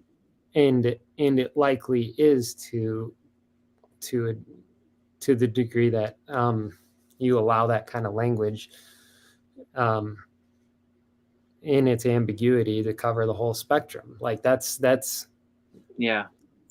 I don't know. There's no way of I don't know. There's Yeah. but I know. I'm trying to think through other things that you're saying too. So, and I'm distracted by my seedlings. So I'm probably not the best conversation partner, and I'm sorry. No, no, this is great. I mean, I love doing this too. It's just yeah, there's so much there. It just makes me think about just a lot of stuff. Like even like I looked over and I got this here, I can maybe show you. My sister gave me this like painting she bought some lady out in Oregon. I don't know, can you see that? Oh my goodness, look at that. That's a what? A snowy owl, barn owl? Barn owl or something, yeah. But it's even that. It's like there's just so much It's an in image. that image, yeah. And then like and even all the colors in it and everything, just all the stuff that you can get like that is out in the realm of imagination just can deeply affect your conscious mind and subconscious. And so it was reminding me of this when we were talking earlier. I was on with Sandy and David, and he read some lyrics of this band. You'd probably like him. Actually. You know Me Without You, right? We've talked about that. Yeah, This yeah. band is called Listener or something like that. I saw You Listener in concert in Spokane. What? No way. Yeah, Yeah. No, I that's saw, cool. dude. It was so cool. It was like this tiny, tiny, tiny little bar, and Nice. there was probably like 20 people there, and it was so cool. That's cool. But yeah, just some of his songs too were just almost like in one of them he read. The guy was he mentioned a bunch of different birds, and he went through and it was like saw and he gave a certain number of crow, and then he was like, and I saw it was like 9 owls, and he's just kind of invoking images, like really like pulling on your imagination, making you, but doing it in a very magical way, and almost like he was giving specifics too, which I thought was kind of strange. Like, because I was even thinking that, like, why did he choose 9 here? Like, why? And sometimes I think artists just choose that because it feels right, and there's like something more true in that, because it is kind of a weird sort of sixth sense or intuition. Like, and he said we were like, well, no, the number 9 just seems right, so there'd be 9 owls because it's just right. Like you don't even know why, because there's just something to that. But then just even all of that is like building this with all these images, and you're bringing in like different birds, like, and they were all weirdly kind of birds that are associated with either the night or death or something like that. And so you're constantly like using the imagination, using different images to like, I don't know, to get at an idea, to kind of almost change the conscious mind and subconscious mind. in a weird way. It was making me think about this dream I had. I didn't know whether to share it or not. I mentioned it to Cal and Mitch, and I still don't know what to do with it. It was weird. Um, Now, I have to I don't ask know if you, it's even related. What? do you read into the substance of dreams, or do you take them with a grain of salt? Where are you at with, like, does God often speak to you through dream? Do you expect God Um, to speak to you through dream? Where I expect him to. I do. Yeah, Yeah. I take them very seriously. Maybe not all of them. I wish I would remember them more. But especially the ones that stick with me. I usually very seriously now. I didn't used to, but I do Yeah. now. I'm just like, yeah, especially the ones that stick with me. And this one is just like this last one is just, I mean, it's strange. It's like wrecked me for days, to be honest. Like I mentioned it to Cal and Luke the day after, but it's probably been 2 or 3 days now, and like I don't, I just, uh, I keep getting like waves, like the heaving in your chest. I don't know if you ever feel that, where The just heat like in the chest. it's just like a heaving, like it's just like this big, like an ocean. It feels like an ocean or something. Yeah. Yeah, that's been happening to me. Like I'll just all of a sudden think of something, and I get that feeling from time to time, but it's been like really intense and almost like damn near unbearable at certain points. And I think it's from this dream. Like I think it just did something to my subconscious or something that I just, yeah, it was weird. But I mean, I've had lots of weird dreams that I do take seriously. And then even looking back, I take them more seriously because I'm just like, damn. Because I've had some dreams where, well, I don't know if they were dreams, but I've been like half awake and saw stuff. Like there was one I saw like some spirits at the foot of my bed, and it's just like, and then Yeah.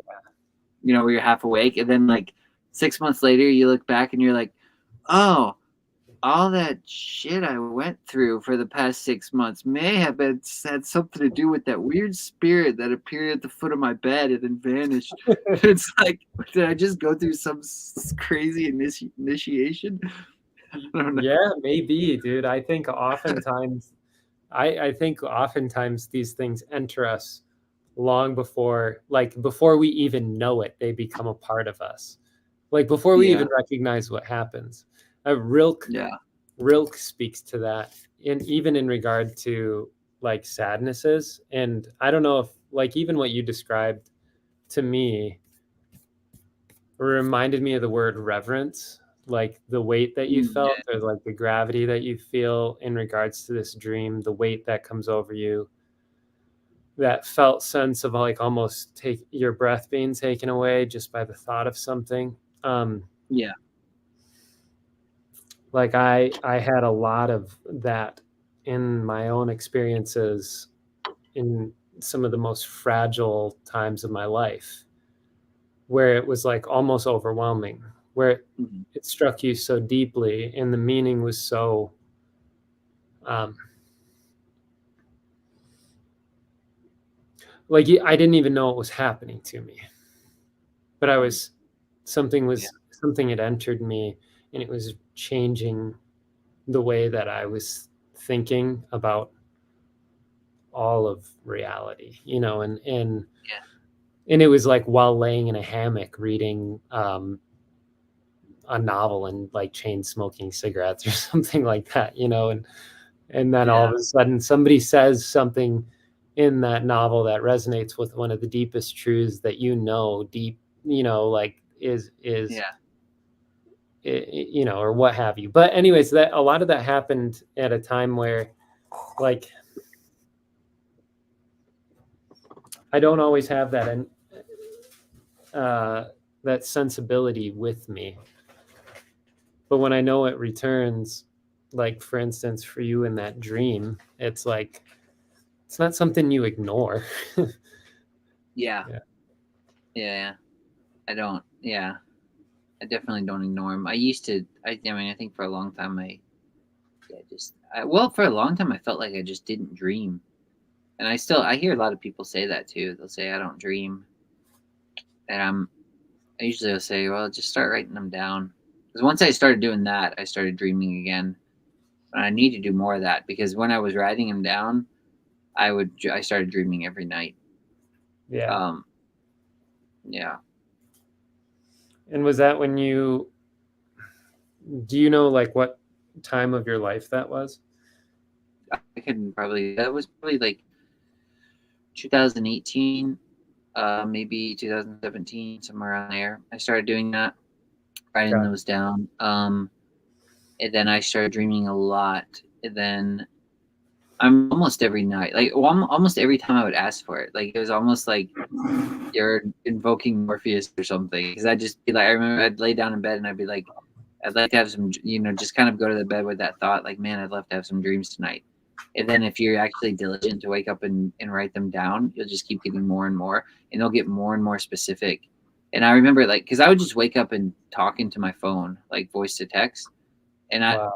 I would like have like paragraphs after a while of just like detailed dreams, that like looking, I'd read through them the next day and I'm like, man, this is like crazy profound stuff.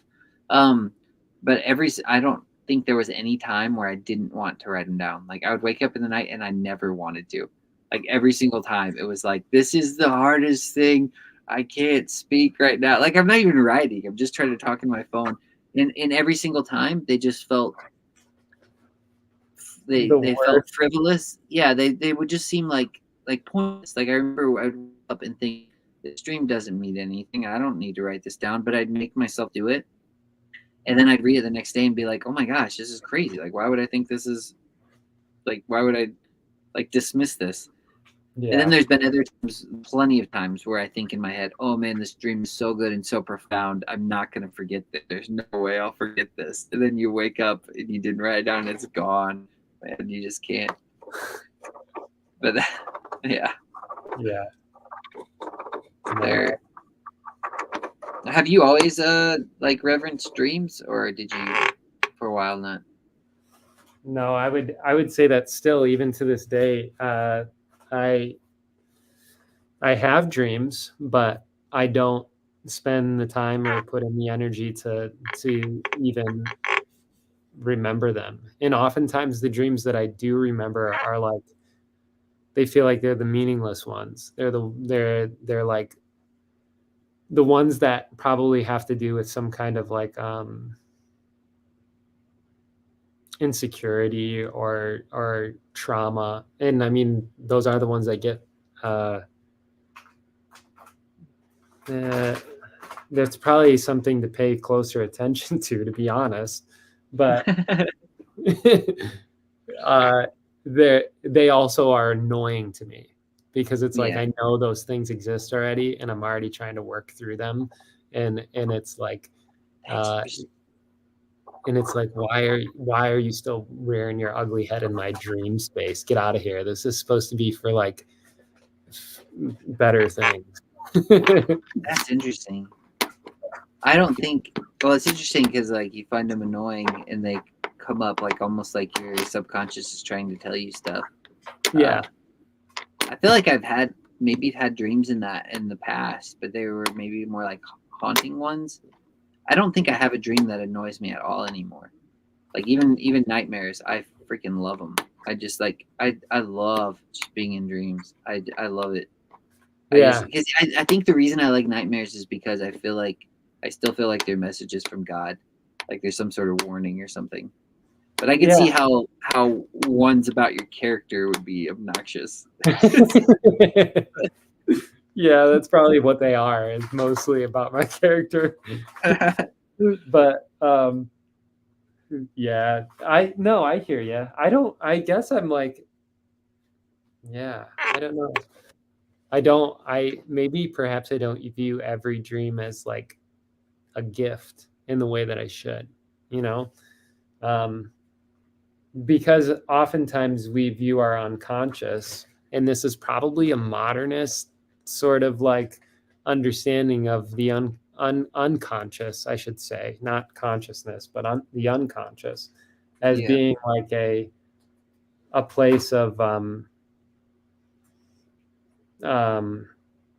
lots of mirrors and torments, kind of like a fun house, yeah, like the yeah, yeah. unconscious is being a place where chaos reigns rather than like order, and Yeah. Yeah. but at the same time, it's like I'm not trying to say that that's a bad thing, because I understand um, how I love necessary it is to encounter that. Yeah, yeah. Yeah, that's really interesting. Like, I wonder how, really, I don't know. It's just interesting thinking about this and the types of different dreams people have, because like I said, at this point in my life, and I don't know if it's just maybe because of where I am or why, I don't know that I don't have dreams like I used to. Like, I remember when I first started college and stuff, I had dreams of drowning all the time. Like, I mean, it was like just crazy Dreams amounts. of I would just dream dreams of drowning.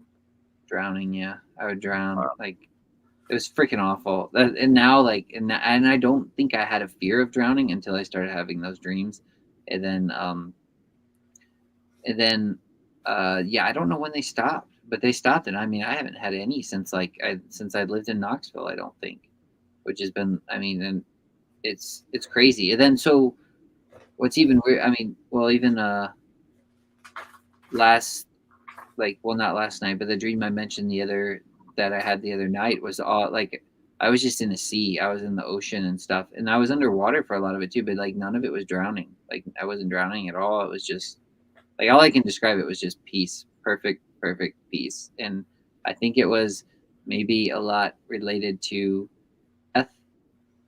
The more I think about it, the more it was, which is kind of, I still don't know what to do with, because it was just like, uh,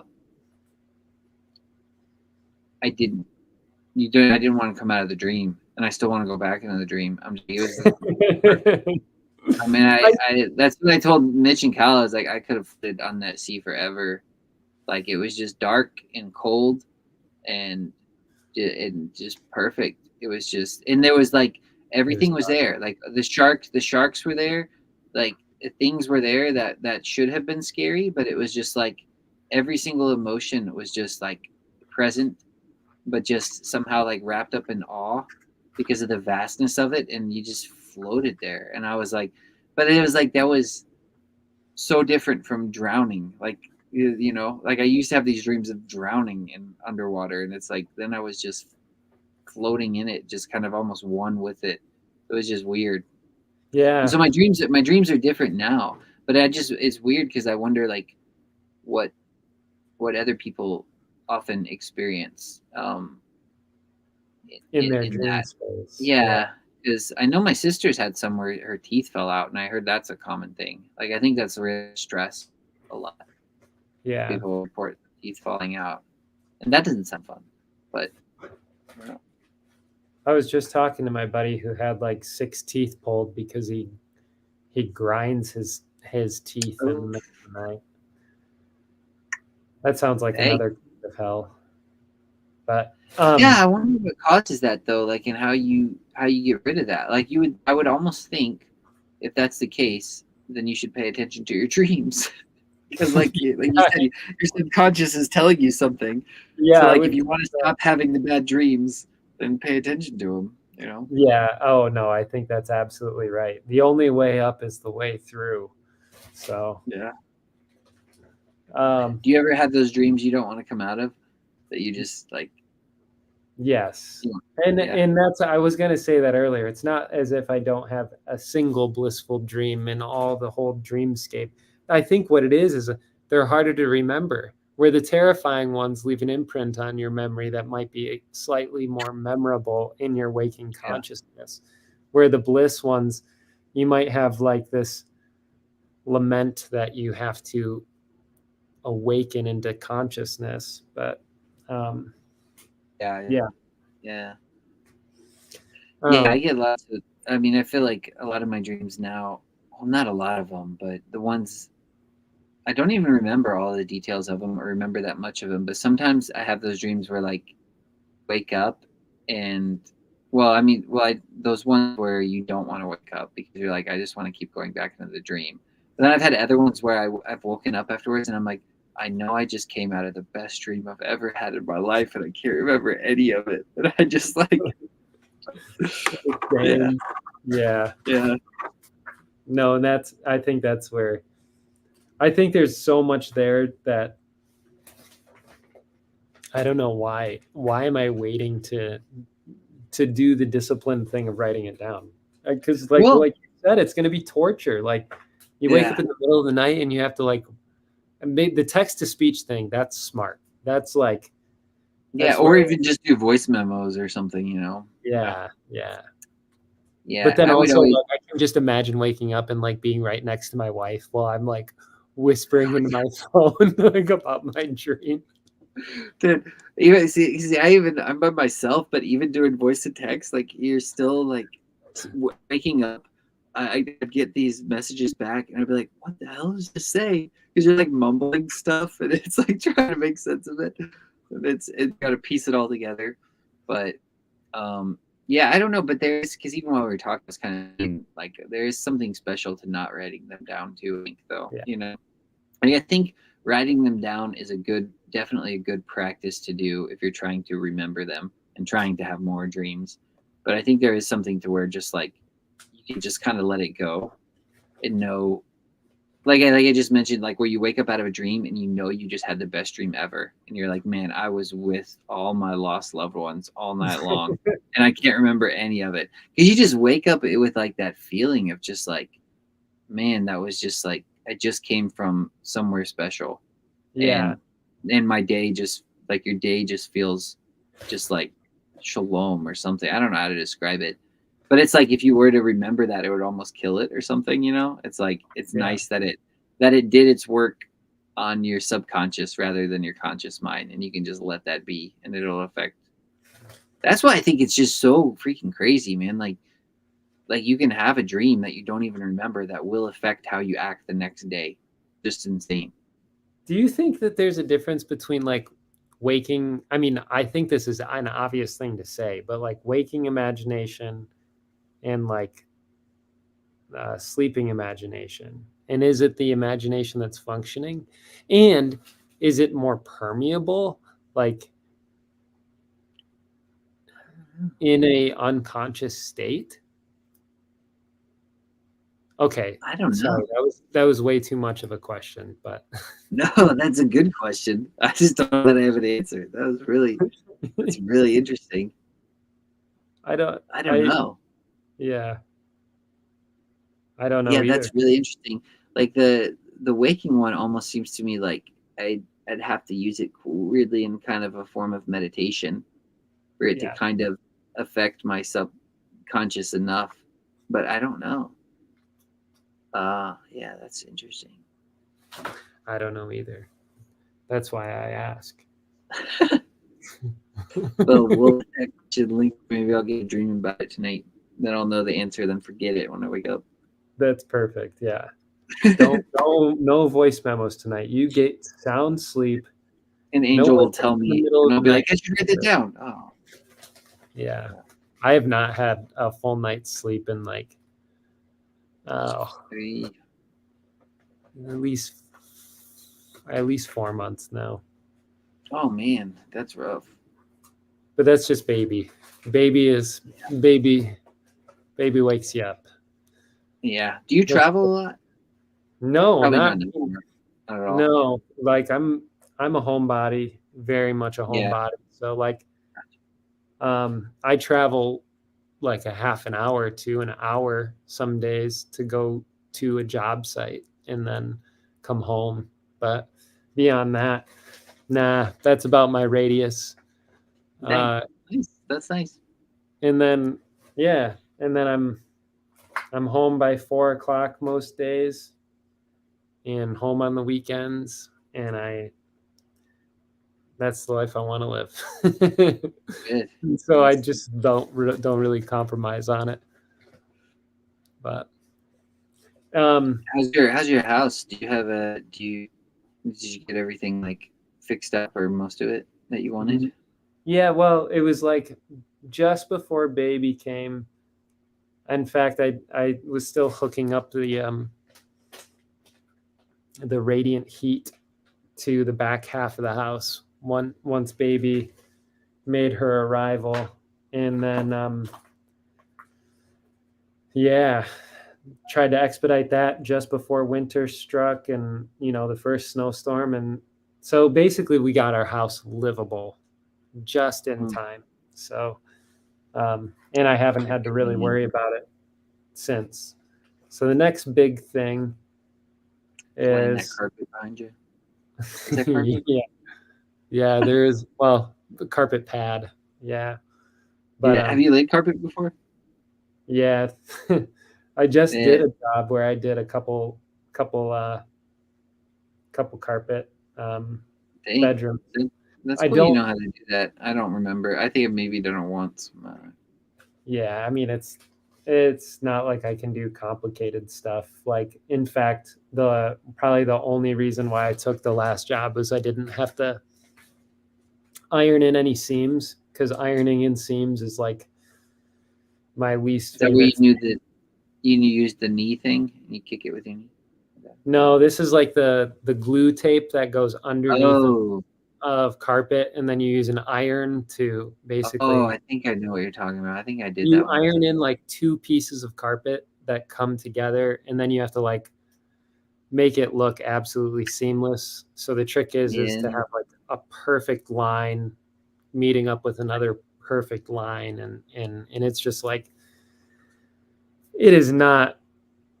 It's a headache, but I've done it successfully a few times. But it's not like I'm going to break that out on a customer's home. I'll leave that to the carpet professionals.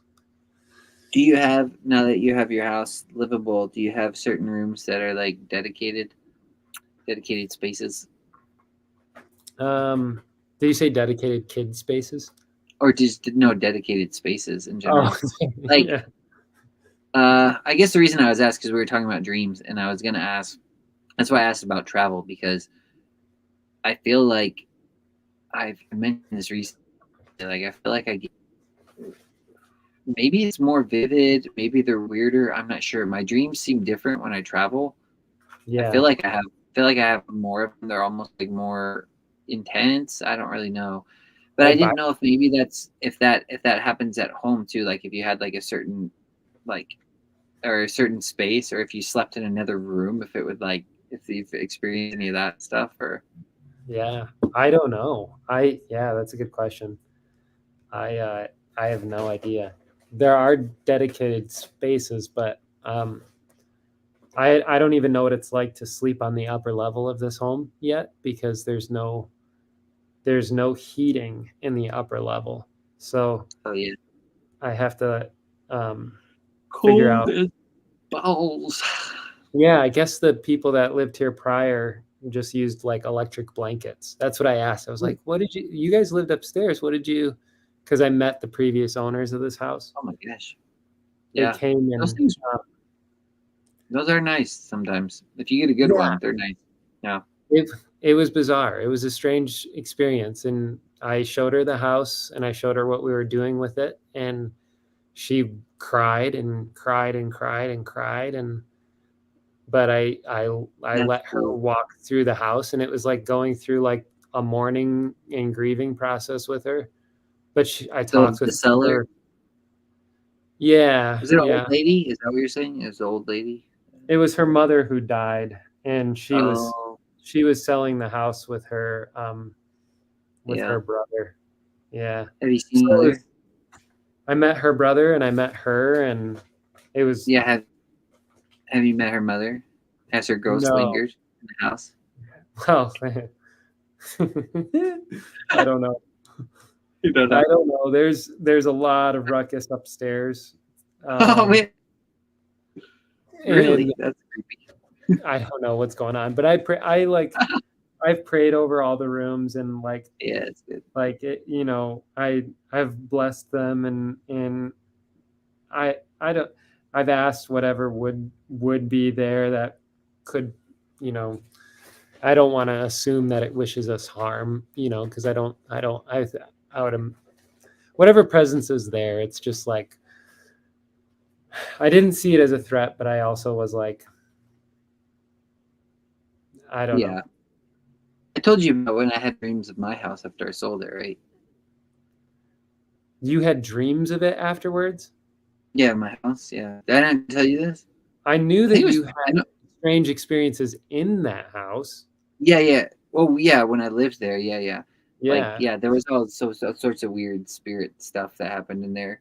But though, like after I sold it, um, this like made me really rethink stuff too. Like I had at least twice, maybe more times than that. I was back. I would go to bed at night and I'd be back in that house, and it made me think. I'm not sure if I was doing this, but it made me think about astral projection. And when people talk about that, like you leave your body and go somewhere else, because I would be in my house, like that I had sold, and I remember being absolutely freaking terrified. Like I can't describe the fear. Like it was like your worst nightmare. Like I remember being so scared because I knew it was not my house anymore, and the people whose house it was now, that they were getting ready to come home, and I was in my house like so scared that they were gonna find me still there, and it was Oh weird. my. It was like I was haunting my old house. It was really weird, and I still like wonder to this day. I'm like, I wonder if like these people are in this house being like, do you feel like someone's watching us? Some weird like it's just weird, man. It was like I was a ghost, and that's why I was just wondering. Like, I think there's something that does happen with memory, and I've heard people talk about ghosts as like ghosts can be just be like an imprint of a memory in a place. But I almost think it's more than that, especially after I had those experiences. I was like, there's a weird connection that I still had with that place where I kept reappearing there even in my dreams, but it was so intense where I really wonder if like if there was like if I was actually there. I mean, because I was actually there, just not physically And there. yeah, But just my conscious mind was so there, and it was so scary. I just remember being both times I was there. It was just like this fear of just like I got to get out of this house before they find me. Like I got to they're gonna find me and be so mad. I gotta. It was yeah, it was terrifying. I don't know. you never told me that part of that experience, but it's interesting that you link it to, I don't know, some kind of like almost like the power of memory might be the way that I would say it, because even even my I'm thinking of my son, like when we moved to this house, he was still so attached to the old house, even though like he will probably have no memory of this move whatsoever. But for him, it was he would be like, no, I don't want to go to the new house, I want the old house, and so it was just like Yeah, traumatic for him to be like moved from one house to the next, even though, like I said, he'll have likely no memory or working memory or like cognizant memory of it. But yeah, um, like he was just attached to the old house, and you could see why. Like you live so much of your life in a place yeah. like that, like it does. I would, and so when I think about that and I think about attachments, and I think that's even the language that people use when they talk about hauntings, even in a less like spooky sense. Um, Yeah. there's a way in which I think a lot of people talk about hauntings as being like spirits attached Yeah, to. yeah. Like a ghost can't let Oh, go of something. Yeah. yeah. And so it lingers there. Yeah. And that's So kind it's of like, like what it felt I was doing. It was weird. yeah. So weird. And so you became the It felt season. like it felt like I was Jason haunting became that a ghost. house. That's what it felt like. Yeah. It felt like I was haunting the house. That is a traumatic. Like I do think it's kind of a traumatic experience. Like even your son going through it. Like you said, he won't remember it, but it is. Yeah, it's weird because that is your home. That's like all your stability. It becomes your life in a way. And then when you are taken from it, you're just so all your stability is gone for at least for a little bit till you can settle in a new place. Yeah. You have to find a place of belonging again. And Mhm. that does, you might have your family there, but yeah, it is weird. Even just like leaving your home in general as a motif that occurs later on in life, like when you're past the age of adolescence and you move into adulthood, usually that's marked by the leaving of your home. Um, but it's usually in the effort to find a new home, but it's not your old home. Yeah. And so it's like finding a place of belonging when, but also like grieving the loss of belonging at the same Mhm. time. So it's Yeah. like a new sense of belonging that you're seeking. Yeah. It's just, you have to get over the hump of also grieving the loss of belonging too. Yeah. Well, I don't know. Maybe your upstairs is old lady still lingering around. I know, Just I kidding. think about it. It's But weird, but the weird thing too is like even if it doesn't mean you harm, I guess it's like it still shouldn't be there. That's the thing. yeah, It's like this is a new house for you and your family. Like case, like I didn't. If I sold my house, it's not my house anymore. I shouldn't be there. I shouldn't be yeah. attached to it. It's for someone else to make it their home now. You know, No, I completely agree with that. You make a valid point. Even at a Kirk goes. practical level, this like this is mine now. Yeah, get out of here, you old bag. That's cool though. I mean, that's really comforting that she got to go through that process, like grieving with you when she saw what you were doing. I mean, that's really special. We It's had to nice to know. It's nice to know you're selling your house, especially if you care about your house. It's nice to know you're selling it to good people and a good family and stuff. and like I gave her my number because she was like, I might have you come over and do a backsplash on my kitchen. And I was like, okay. And so I'm going over there. I got to go Oh, over there sometime and give her an estimate. But it's also like, do I want to keep this relationship open with the previous homeowner? I kind of am like, yeah, yeah, I don't know. But also at the same time, throw caution to the wind sometimes. She was a delightful lady. She had a lovely poodle. And we we talked about horses for quite some time because she used to keep a pony on this property. And she told me all about her pet pony. And I was like, how you kept a pony in the shed? Yeah, she kept a pony in the oh shed. man, And it was oh like, man, it's nice. crazy. But That should be the quote of this conversation. Throw caution to the wind. Sometimes she was a delightful lady. She had a poodle.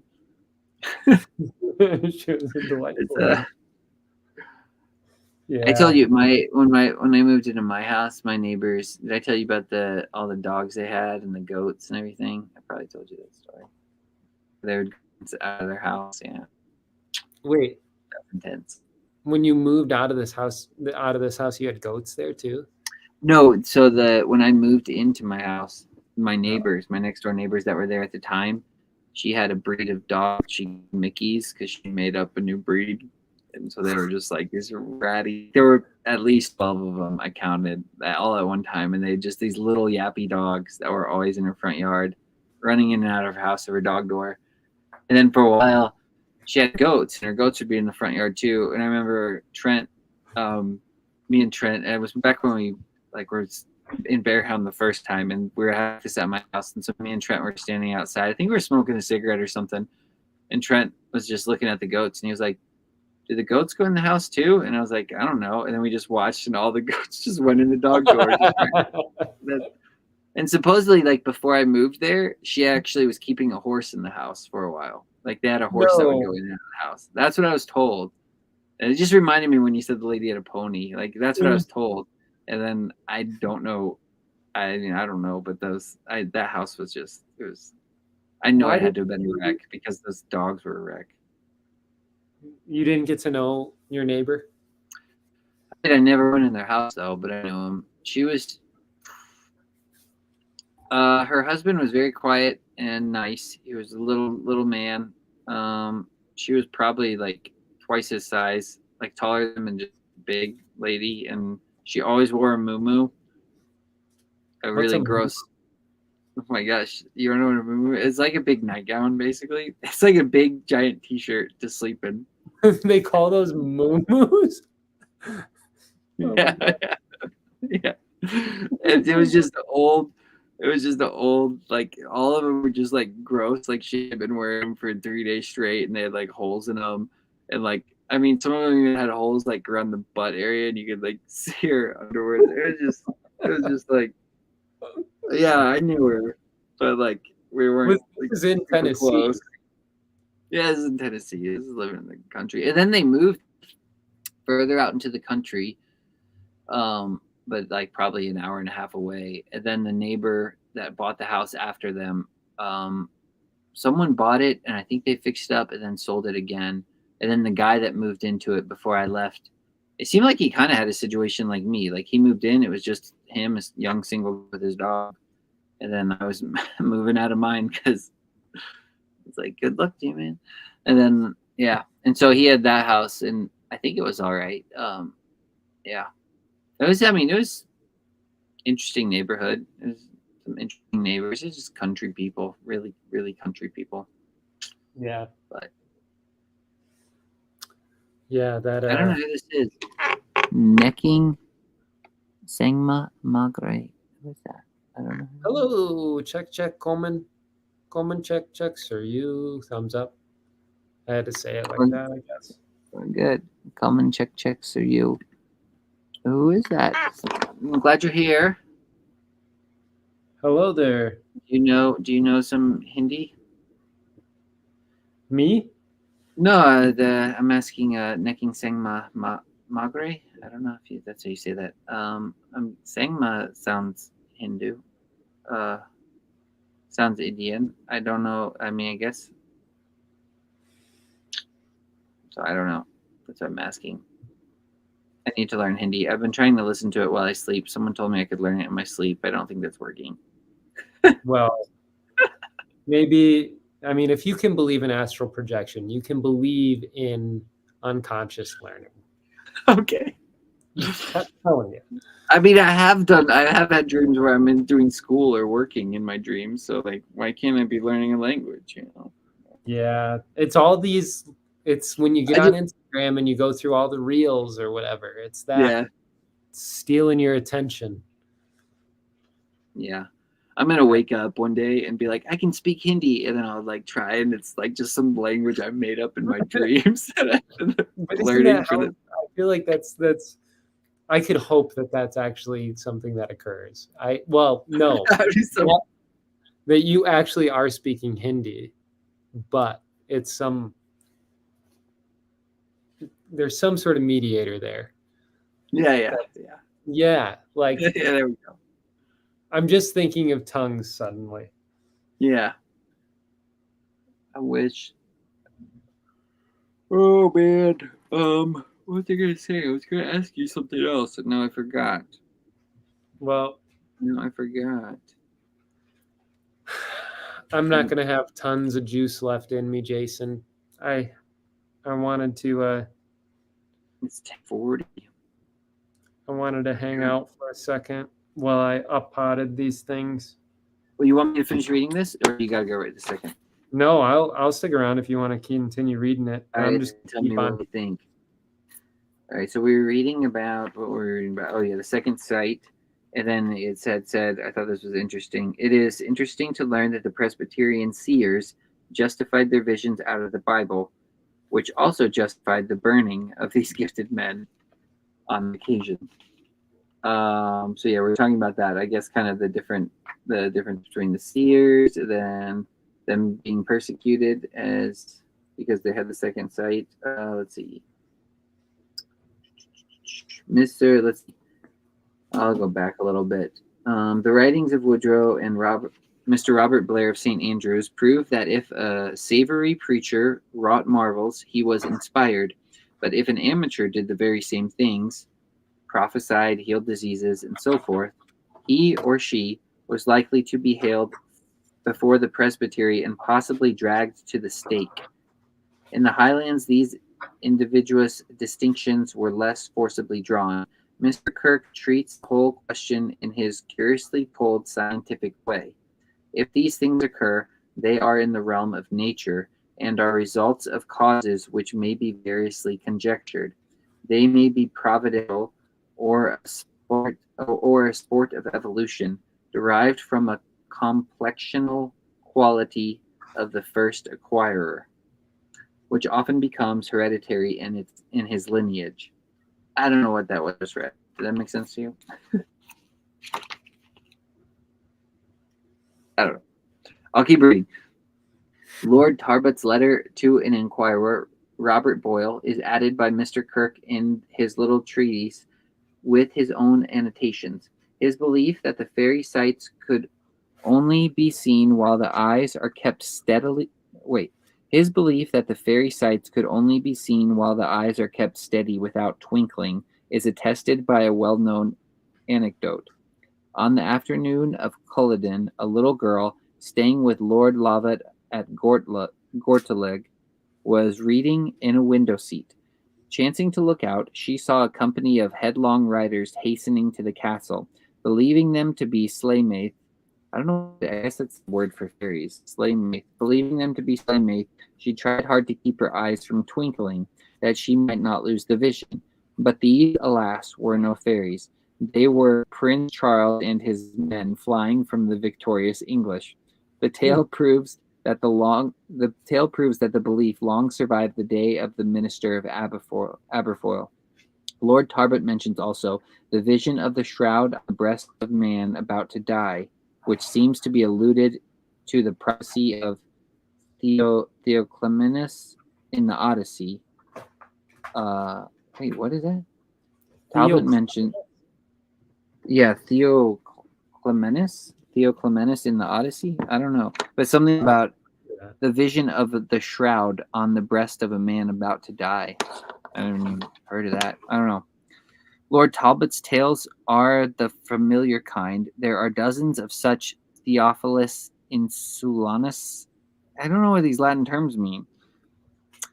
Should I look that up? Theophilus Insulanus. I'm trying. Theophilus. Sounds like a dinosaur. Theophilus. Sorry, Theophilus. Could that be like love of God or something, right? Theophilus. Oh, or brotherly love. Yeah, it sounds like no, Theophilus. It would be love of God. A treatise on the second sight, dreams and apparitions. What? Oh. Whoa. So Theo means God. I don't know what this. Let's see. Meaning. Let me put meaning. Meaning the people. I don't know. What is. I don't know. I was trying to find a quick definition. I can't find one though. Anyway, let me see. All right, I'll just keep reading. There are dozens of such in Theo. Okay, Mr. Kirk's notes are chiefly remarkable for his citation of Walter Graham's Evil Eye. Hey, dude, I just made that today. Like, I was getting ready to show you that. I made a rosary with the evil eye on it. Whoa. Yeah. But anyway, so. What? Wait. Was that just a synchronicity? What just happened? What, did you do something with the evil eye? Or in the book, you mean? The evil eye? Yeah. I don't know, maybe. Evil eyes. I don't know, it's kind of popular, though. Mr. Kirk's notes are chiefly remarkable for his citation of Walter Graham's Evil Eye, which killed what he praised, a worldwide superstition too common to reporting by foreign and classical examples. Unluckily, at this point, Mr. Kirk abandons what we may call his scientific attitude. He has accounted for his spiritual affairs as not supernatural. He has accounted for his supernatural affairs as not supernatural at all. Phenomena in nature and subject, like other phenomena, to laws. But now it occurs to him to explain the conduct of his Slaymaith as the result of missionary zeal on their part. Quote, they endeavor to convince us of deity, unquote. Though, on the face of his argument, a co-walker no more proves a deity than does. He may have been reading, quote, the learned Dr. Moore, unquote, more the Platonist. So I guess he may have been reading, the learned Dr. Moore, who was a Platonist, and may have altered his ideas. His accounts of a girl who learned, or rather composed, a long poem by aid of, quote, our nimble and courteous spirits, unquote, affords an early example of what is called, quote, an inspirational medium, unquote. It is unlikely that Mr. Kirk did not publish this work, of which he had a copy. The ordinary spiritual poetry may be written, as Dr. Johnson said of Ossian, by anyone who could abandon his mind to it.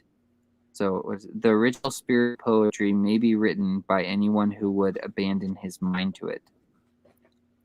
I kind of like that. Wait, say that one more time. The ordinary spiritual poetry may be written by anyone who would abandon his mind to it. So the ordinary spiritual poetry may be written by anyone who would abandon his mind to it. So like you give your mind, I think, over to the I guess Whatever. kind of like over to the imagination, yeah, and then you can Or the muse of whatever that poem was. Yeah, that's a good way to say it. When Mr. Kirk maintains that Neolithic arrowheads could not have been executed by all the art of man, he relapses from his usual odd common sense.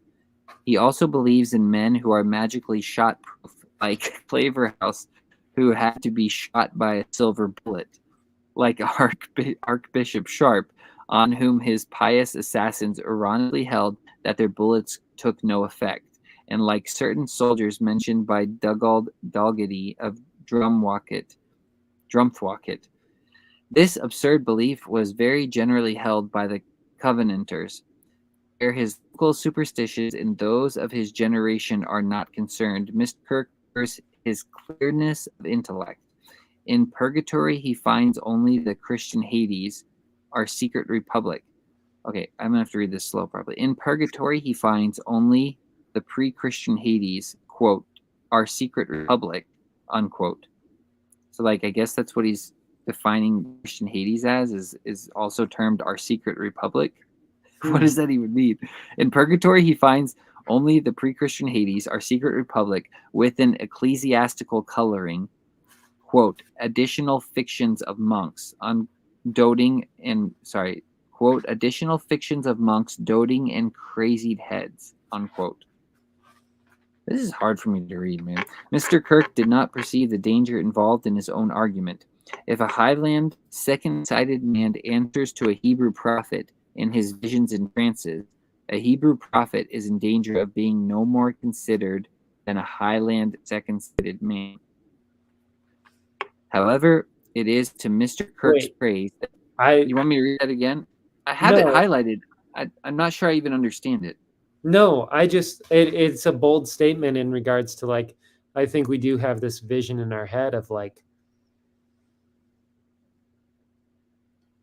the prophetic or I don't first off, I don't know exactly what second sight is. I think it just means seeing the spirit realm is what he's kind of referring to. Yeah. It seems like in a broad sense, like hallucinations, all these different things he kind of, I think, are under that one term, second sight. What about clairvoyance? What is clairvoyance exactly? Clear sight? It's probably kind of similar. Like people that can kind of see spirits or fairies, or like you'll see someone, like you mentioned when I read before, when Matthew joined me, like it talked about like seeing someone walk by you, and then you'd like say hi to them and don't say anything, and then later you see that person walking. Like, so the first person walking by was like an apparition, and so people that can kind of see those things, or just see things that aren't there. He mentioned once like seeing forms of congealed air. That was a weird way of putting it. Like you kind of see forms of congealed air, like the way water would take a solid. Like, so certain people can see the way the air or the spirit will kind of form, or the wind will form in a certain something like that. And I'm like, I've never seen anything like that, but that sounds like a really interesting idea. Yeah. So I think even more than that, I'm thinking of just that claim in that passage again, where it's like it's saying that I suppose the visions that we see of perhaps the prophet in ancient Hebrew we might take more seriously than Highlander with second sight, but it's calling into question that very reality that we, Yeah. that we would take one more seriously than the other. But Yeah. I don't So know. is he saying here, it says, if a second-sighted man answers to a Hebrew prophet in his visions and trances, a Hebrew prophet is in danger of being no more considered than a Highland second-sighted man. So is he Oh, saying that, like, if a Hebrew prophet is a Highlander in visions and is taking, like, is that what he's saying? I don't know what he's saying. no, I probably misunderstood what he was saying. So, Well, what were you saying exactly? Like that, like if we don't take a Highlander with second sight seriously, we won't take a Hebrew prophet, yeah, or yeah, yeah, perhaps that would be a good way of saying it, or vice versa, where it's like, um, yeah. maybe we prefer oh man, I'm in the dark now. Oh no, what happened? All my grow lights turned off. I'm gonna turn Did them you lose back. power? No, they're on a timer, like for 8 hours versus. Oh, that's why they're all colored like that too. Well, this I- one's a particular weird one that I don't really love, but here we are. Yeah, I don't know what I was saying, but yeah, second sight. Yeah. Well, I can keep reading. We're almost done. Almost done the introduction. However, it is to Mr. Kirk's praise that he shows no persecuting disposition as far as witches are concerned, though he has seen them pricked, and that he argues very fairly from his premises and within his limits. He recognizes the unity of spiritual phenomena and of popular beliefs, whether it springs from a common wellhead of delusion in our nature, or whether it really has a source in the observation of peculiar and rather rare phenomena. To the Edinburgh edition of 1815, probably the only one, the editor added the work of Theophilus in Solanus that on second sight. That was the thing I mentioned earlier. Okay. This is not rare nor expensive, and we do not reproduce it. One case of telepathy may be quoted from Theophilus. Donald Beaton, so this is in quotation, quote, Donald Beaton, residenter in Hamir, related that in his passage from Glasgow to the Isle of Skye, he stopped at Tippermory, a known harbour in the Isle of Mull. Here some one gave him so then that's the end of the quote. I don't know why. And then it said, okay, here someone gave him a loin of venison. Donald, whose wife's mother was a seer, to try her powers, wished that piece of venison in her hands. This is gonna be fun. Quote, the same night the seer I know, I'm excited about this. I don't know why. Quote, the same night the seer who lived with her daughter, his wife, apprehended she saw him enter the house with a shapeless lump in his hands. She knew not what, but it resembled flesh, which gave herself and her daughter great joy, as they had despaired of him by his long absence. Unquote. This is telepathy, if telepathy there be. Wait, so what happened? Wait, yeah, what did just happen? Because I feel like they literally just. Oh man. So he was on in his passage from Glasgow. So he's going somewhere, and he stopped at a town, a known harbor in the Isle of Mull, Tippermory. Here someone gave him a loin of venison. Donald, whose wife's mother was a seer, to try her powers, wished that piece of venison in her hands. The same night the seer, who lived with her daughter, his wife, apprehended she saw him enter the house with a shapeless lump in his hands. What does that mean, though? That the language seems weird. Apprehended she saw him enter the house with a shapeless lump in his hand. So did she just see a vision? She came upon the thought in her imagination, or in her own sight, in her own second sight. She came across that understanding that he was procuring that meat. Okay, so And she just kind of saw him from a distance, she saw him doing that. Yeah. Like, this is telepathy, if telepathy there be. Gotcha. Okay. I was thinking, because it sounded like But was she asserting her she, own will? Was she I don't asserting? know. It says, like, I was excited because it says she wished that piece of venison in her hands. So I thought she was gonna like steal the venison from him, but it sounds like Yeah, she just like, saw him holding it or something. to me, it sounds like she influenced him through her thought processes. So like she was able to think because she was like visualizing having that meat in her hands or whatever. She was capable of influencing him because that was simultaneously co-occurring with her own thought. So Yeah, it's trying to provide an example, I guess, or a vision of what that would look like. But telepathy is a stretch in the sense that like, aren't you reading somebody else's thoughts?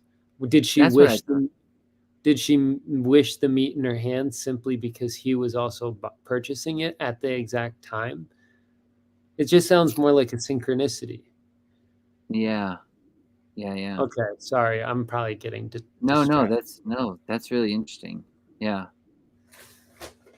Yeah, I mean, yeah, it does kind of sound like a synchronicity, but then it is kind of like weird. I guess telepathy is probably the idea that your minds are somewhat connected or interwoven. So maybe that would be kind of the whole idea of it. Is like that synchronicity should like almost should occur because you are telepathic with one another.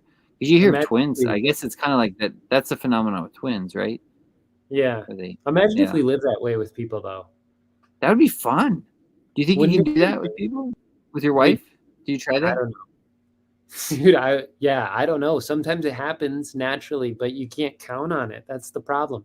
But it's almost Yeah. like you wish you could count on that. Like you wish that you could just think, even in arguments, like for instance, like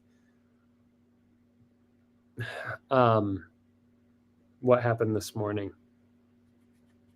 Oh, I remember my wife wishing that I had known what she was thinking.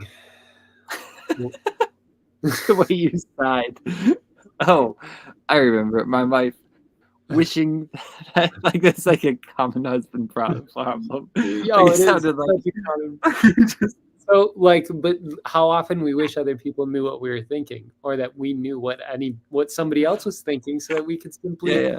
satisfy their desires or something like that, um, without having to like communicate about it Yeah. explicitly, to just know implicitly that that's what the other person wants. And I guess like if you do know someone intimately, like for perhaps the phenomenon with twins, fraternal twins or something like that, there's sort of a genetic Yeah. tie. But I suppose also with someone that you're married to, or perhaps another sibling, or just someone that you love, someone that you're close with, a good friend, Yeah. and like all of a sudden you say the exact same thing at the same time because you're both thinking it or something like that. I don't Yeah. know. There's something. What am I trying to point out? Maybe there's something beautiful about that, but also like something that is powerful, like an actual real Yes. force in the world. I wonder, like, I sometimes wonder if it can kind of be practiced too, or like that's what I mean. If it can be practiced and um Expected. yeah, like if you get to know a certain person, I mean, there's a way you can kind of guess at what they're thinking, but there's another way. Like I really think, I mean, there's more natural ways where it seems like you're communicating telepathically, where like you just know you're thinking the same thing. Like I had that happen with my sisters sometimes, where it's just like I think it's just because we know each other so well, so like we could be in a conversation or like we're all at the table and like we know we're all thinking the exact same thing and nobody has to say anything. We're just like or like someone else could be talking that's not part of our family and like oh as soon as they say this one phrase it's like oh we all think this. Gosh, I don't know the right way to describe it, but then there's a Yeah, way like I think that happens. That doesn't even strike me as telepathy necessarily. It might seem more the communication between someone between someone and their dog might be closer, like where you know what your dog is thinking. even though like that seems to happen with people and animals more, Yeah. which seems more strange, I guess. But then there's also the telepathy, like we're talking about, where you just know something and the other person's on the other side of the world, and you're just like, there's just a weird connection, and you're like, man, I know this person, like you're just having the same thought, or this person needs me right now. I need to call this person or something like that. It's like, I don't know if there's Yeah. something like that where your minds are just connected. But I wonder if you can practice it, though, is the weird thing. I think there's even a game I was looking at one time, and it was supposed to be like a telepathy game where, like, I think it was a card game, and like one person would pick the card up, and you were supposed to like try to just communicate using your mind and guess like what was on the card. I think it was supposed to like, yeah, I can't remember what it was called. It was just some like little card game you can get at Walmart or something, and I was like, this might be kind of fun to try. I never did though, but I wonder if it's something you kind of cultivate and practice like that. I don't know. I get what you're saying. I guess the way I would even almost say it is like, often we walk around in the world as if we cannot trust that type of thing. Like I would say that's even like perhaps that's because science could disprove it or something like that, Yeah. and almost isolate you from the next person. Like there's a way in which we could explain it away, but yeah. Well, weren't they like trying to study it? Wasn't that like Men Who Stare at Goats in that movie and stuff? Yeah. Like they were trying to study that. So, yeah. Yeah. I don't remember much of that movie anymore. But just the very notion that you could rely on it or take it seriously or learn to practice it, because perhaps there is a practice that goes alongside with it, like. Yeah. I wonder what that would look like, though. Do you have any intimation of what that would look like?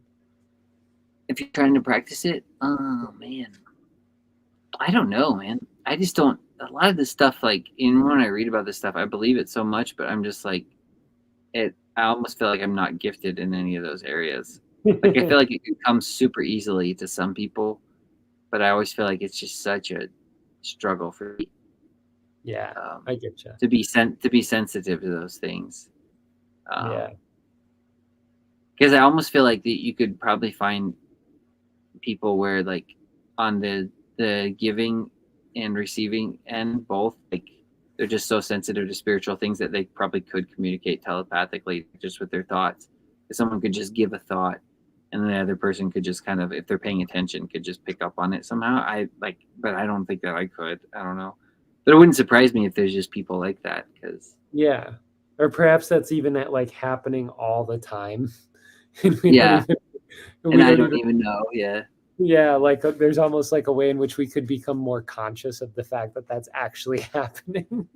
Yeah. Well, I mean, anything. I mean, if you think about it, even with like angels, like, and angels being messengers from gods, and or the way people talk. What is that philosopher talked about as daemon? And it's like you're getting like thoughts from outside of you that just kind of come to you. Yeah. It's kind of like you. I mean, I do think I experience that sometimes for sure. I think everybody experiences that. But I wonder. I mean, that would probably work in the same way, I guess, as like someone telepathically telling you something. Sure. Yeah. I don't know. No, I would agree with you. Yeah.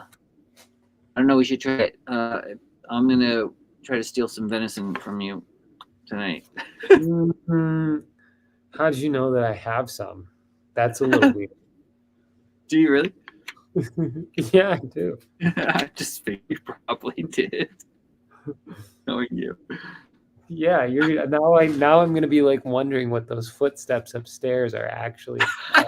If it's me, if I astral projected over to your house. Yeah, he's sneaking down the back stairway. You open one of the doors, it's just like all that's left is like in the middle of the room is some like half-eaten raw like venison. There's nothing there. It's like he was here. Dude, that's wild. I don't know how to do the witch's flight. I haven't practiced. One more page. I can do it. All right. Oh yeah. No. That's don't apologize. Let's see.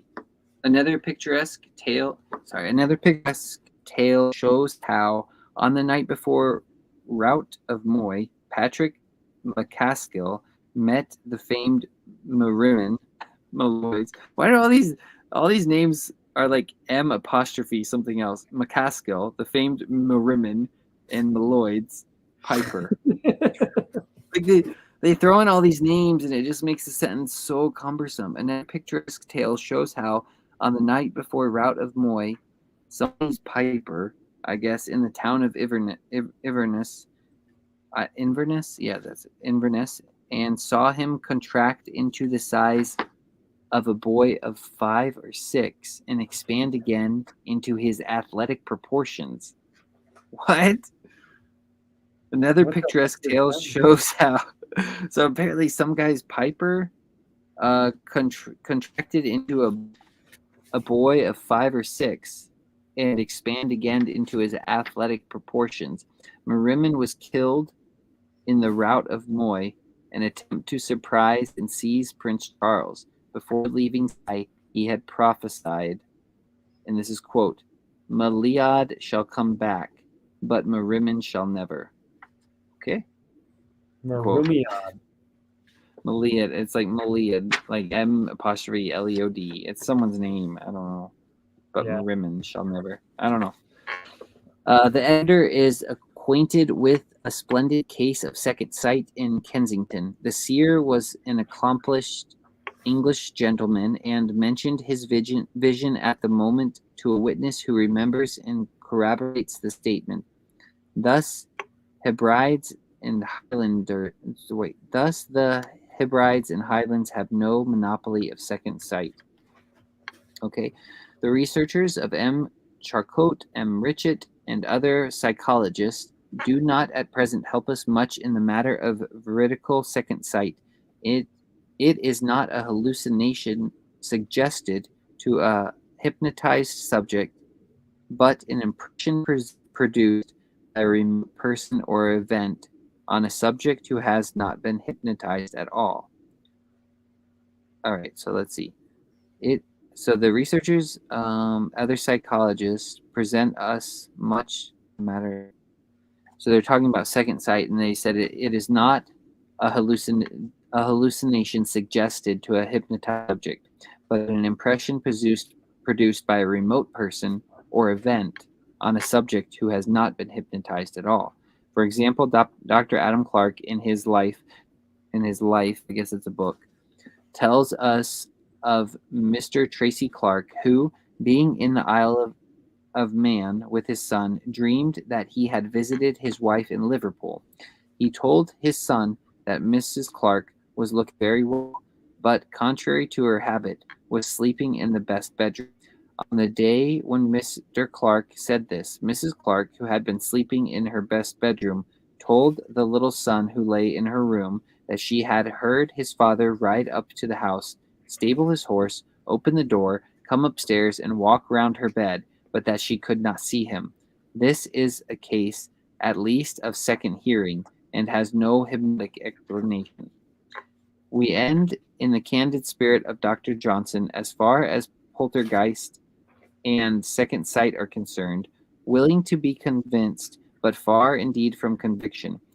As to the fairy belief, we conceive to be of complex matter, from which tradition, with its memory of earth dwellers, is not wholly absent, while more is due to a survival of pre-Christian Hades, and to belief in local spirits, the Vuas of Melanesia, and Nereids of ancient and modern Greece, the Lairs of Rome, the fateful Moirae and Hathors, old imaginings of a world not yet dispeopled of its dreams.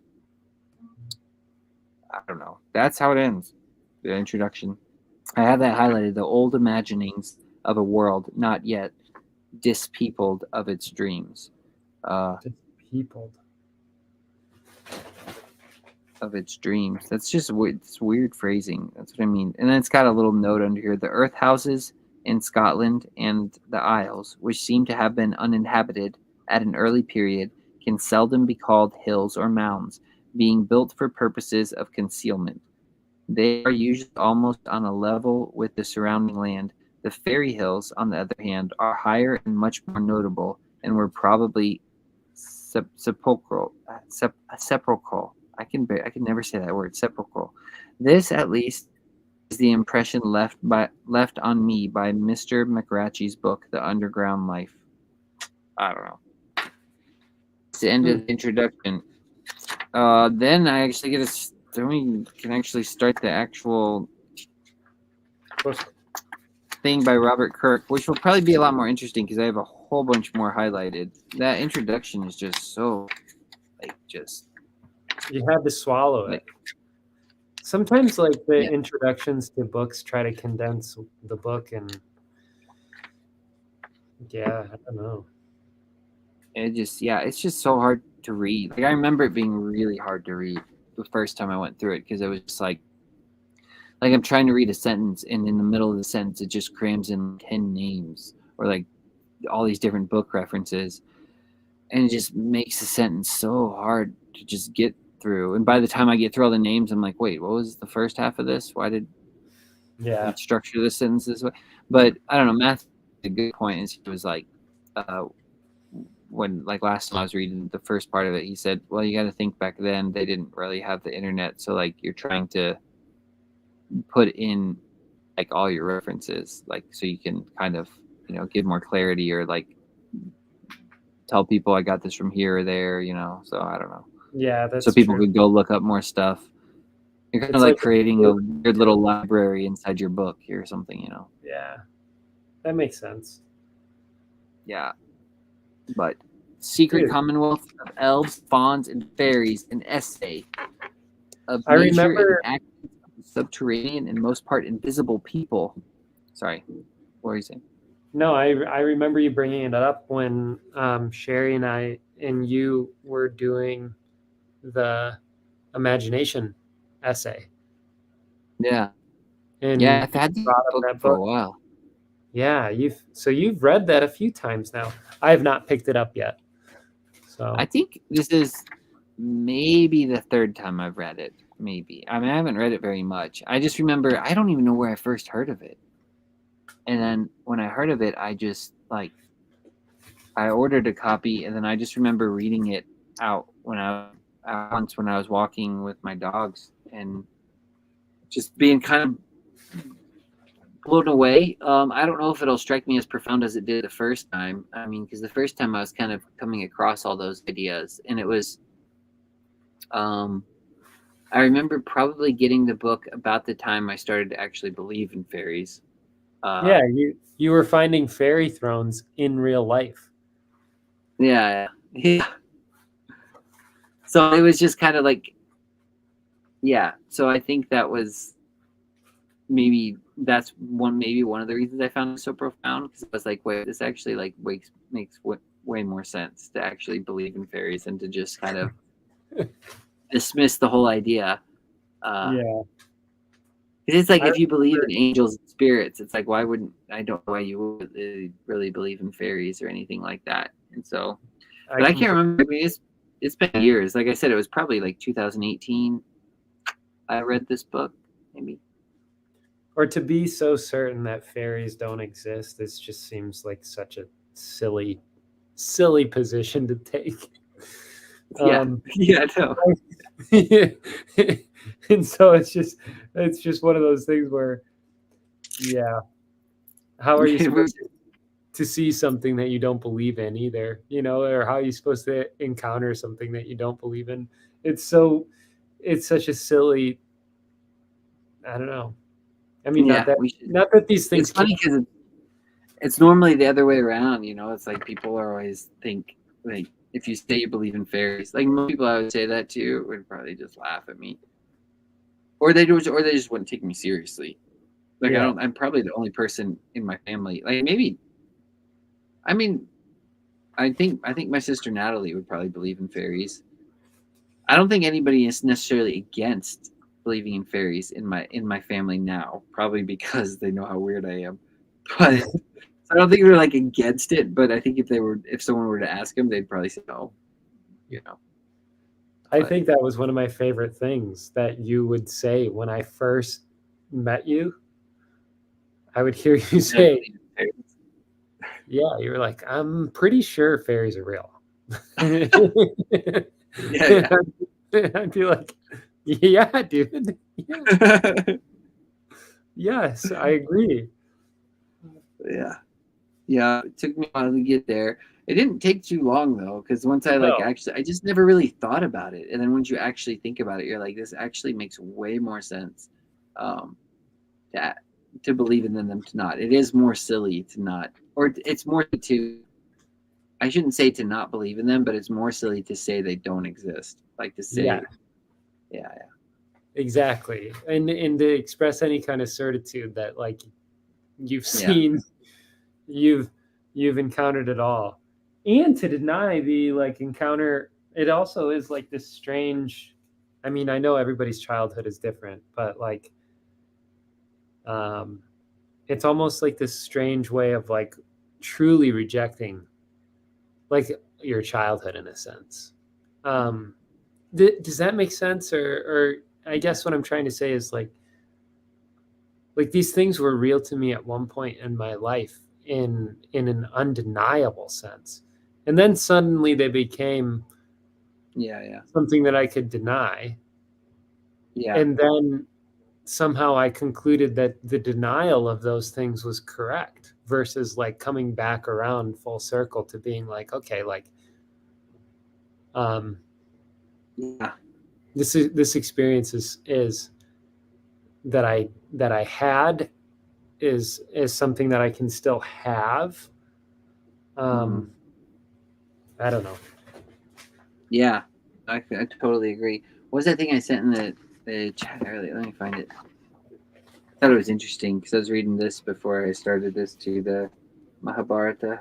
Mahabharat. However, let's see. A child should be like a boat to save its parents in life and afterlife.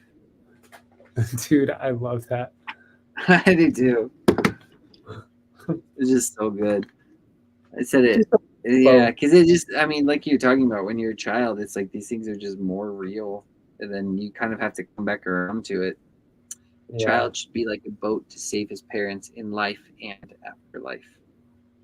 Where did I you? think Yeah, that's I a think it's that's just a that good one. that statement I just think is so true on like a lot of different levels. I think I mean I don't even think you have to look at it as just strictly the imagination or just strictly returning to childlikeness. I just think it's true on like I don't know. It just when I read it I was like, man, that's such a great statement. Yeah, I agree. I agree. Jason, Good. I am fading out, Me too. I'm tired. dude. I bet. I thought you were. I You're don't. still in your. You're still in your trailer, aren't you? Yeah, I'm in. Yeah, I'm in here. I've been. I mean, I'm just parked at my parents' house, but I've been staying in here. Nice. Yeah. So I gotta let this dog out. She's the bathroom again. I'm Wait, you have a watching. dog? No, I'm watching my friend's dog. I can show you. Nice. He's sleeping, but you see him. Oh, hi. He's yeah. He's my friend. When she's in Colorado. I think she was applying for a job, or she already applied for a job. I think she basically has it. She just had to go out there and do some, I don't know, do some training or something. So I've been watching him for, I think like a week and a half. By the time she gets back, I think she's coming back Sunday or something. So, Nice. but That's a nice he's a thing for good dogs. dog. Yeah, it's a very chill dog. He doesn't really do much. How is its breath? How is its breath? Does it That's smell good? weird. Why do you ask that? Are we Because Are we like communicating telepathically right now? Because I was about to comment on how bad his breath smells. really, Yeah, I really was. And I thought to myself, I shouldn't say this to Luke on a live stream. no. But I mean, I brought it up. I mean, I clearly know. Um, yeah, yeah. I must have I sent my thoughts to you. You read them. You captured my thoughts and no. My yeah. in-laws have dogs that look like that dog that's laying on that bed. You know, Yeah. all their teeth is their teeth are just rotting out of their mouths. Oh, And gosh. but I feel so bad for these dogs because they just smell so putrid, and they love Oh, yeah. me. They love crawling up on me. They love getting in my face, and they love licking my beard. And Oh, I say, you stinky little boys, get out of here. Stop touching me. Stop licking me. I know you want kisses. But now is not the time. And there will never be a time unless you get all your teeth removed and you get some dentures or something like that, because it's just clip it. That's what we need to clip for you stinky little boys. Get out of here. There will never be a time when you can kiss me until you have your teeth removed. We'll just clip that totally out of context. No one knows you're talking about dogs. That'll be pretty good. But his breath does smell pretty bad. He's got teeth. He's got his teeth, but he was attacked by a large dog like a year and a half ago or something. So his jaw's broken. So his teeth are like he's got his like his bottom teeth are sticking out the side of his mouth all the time. So he looks kind of funny. Very cute.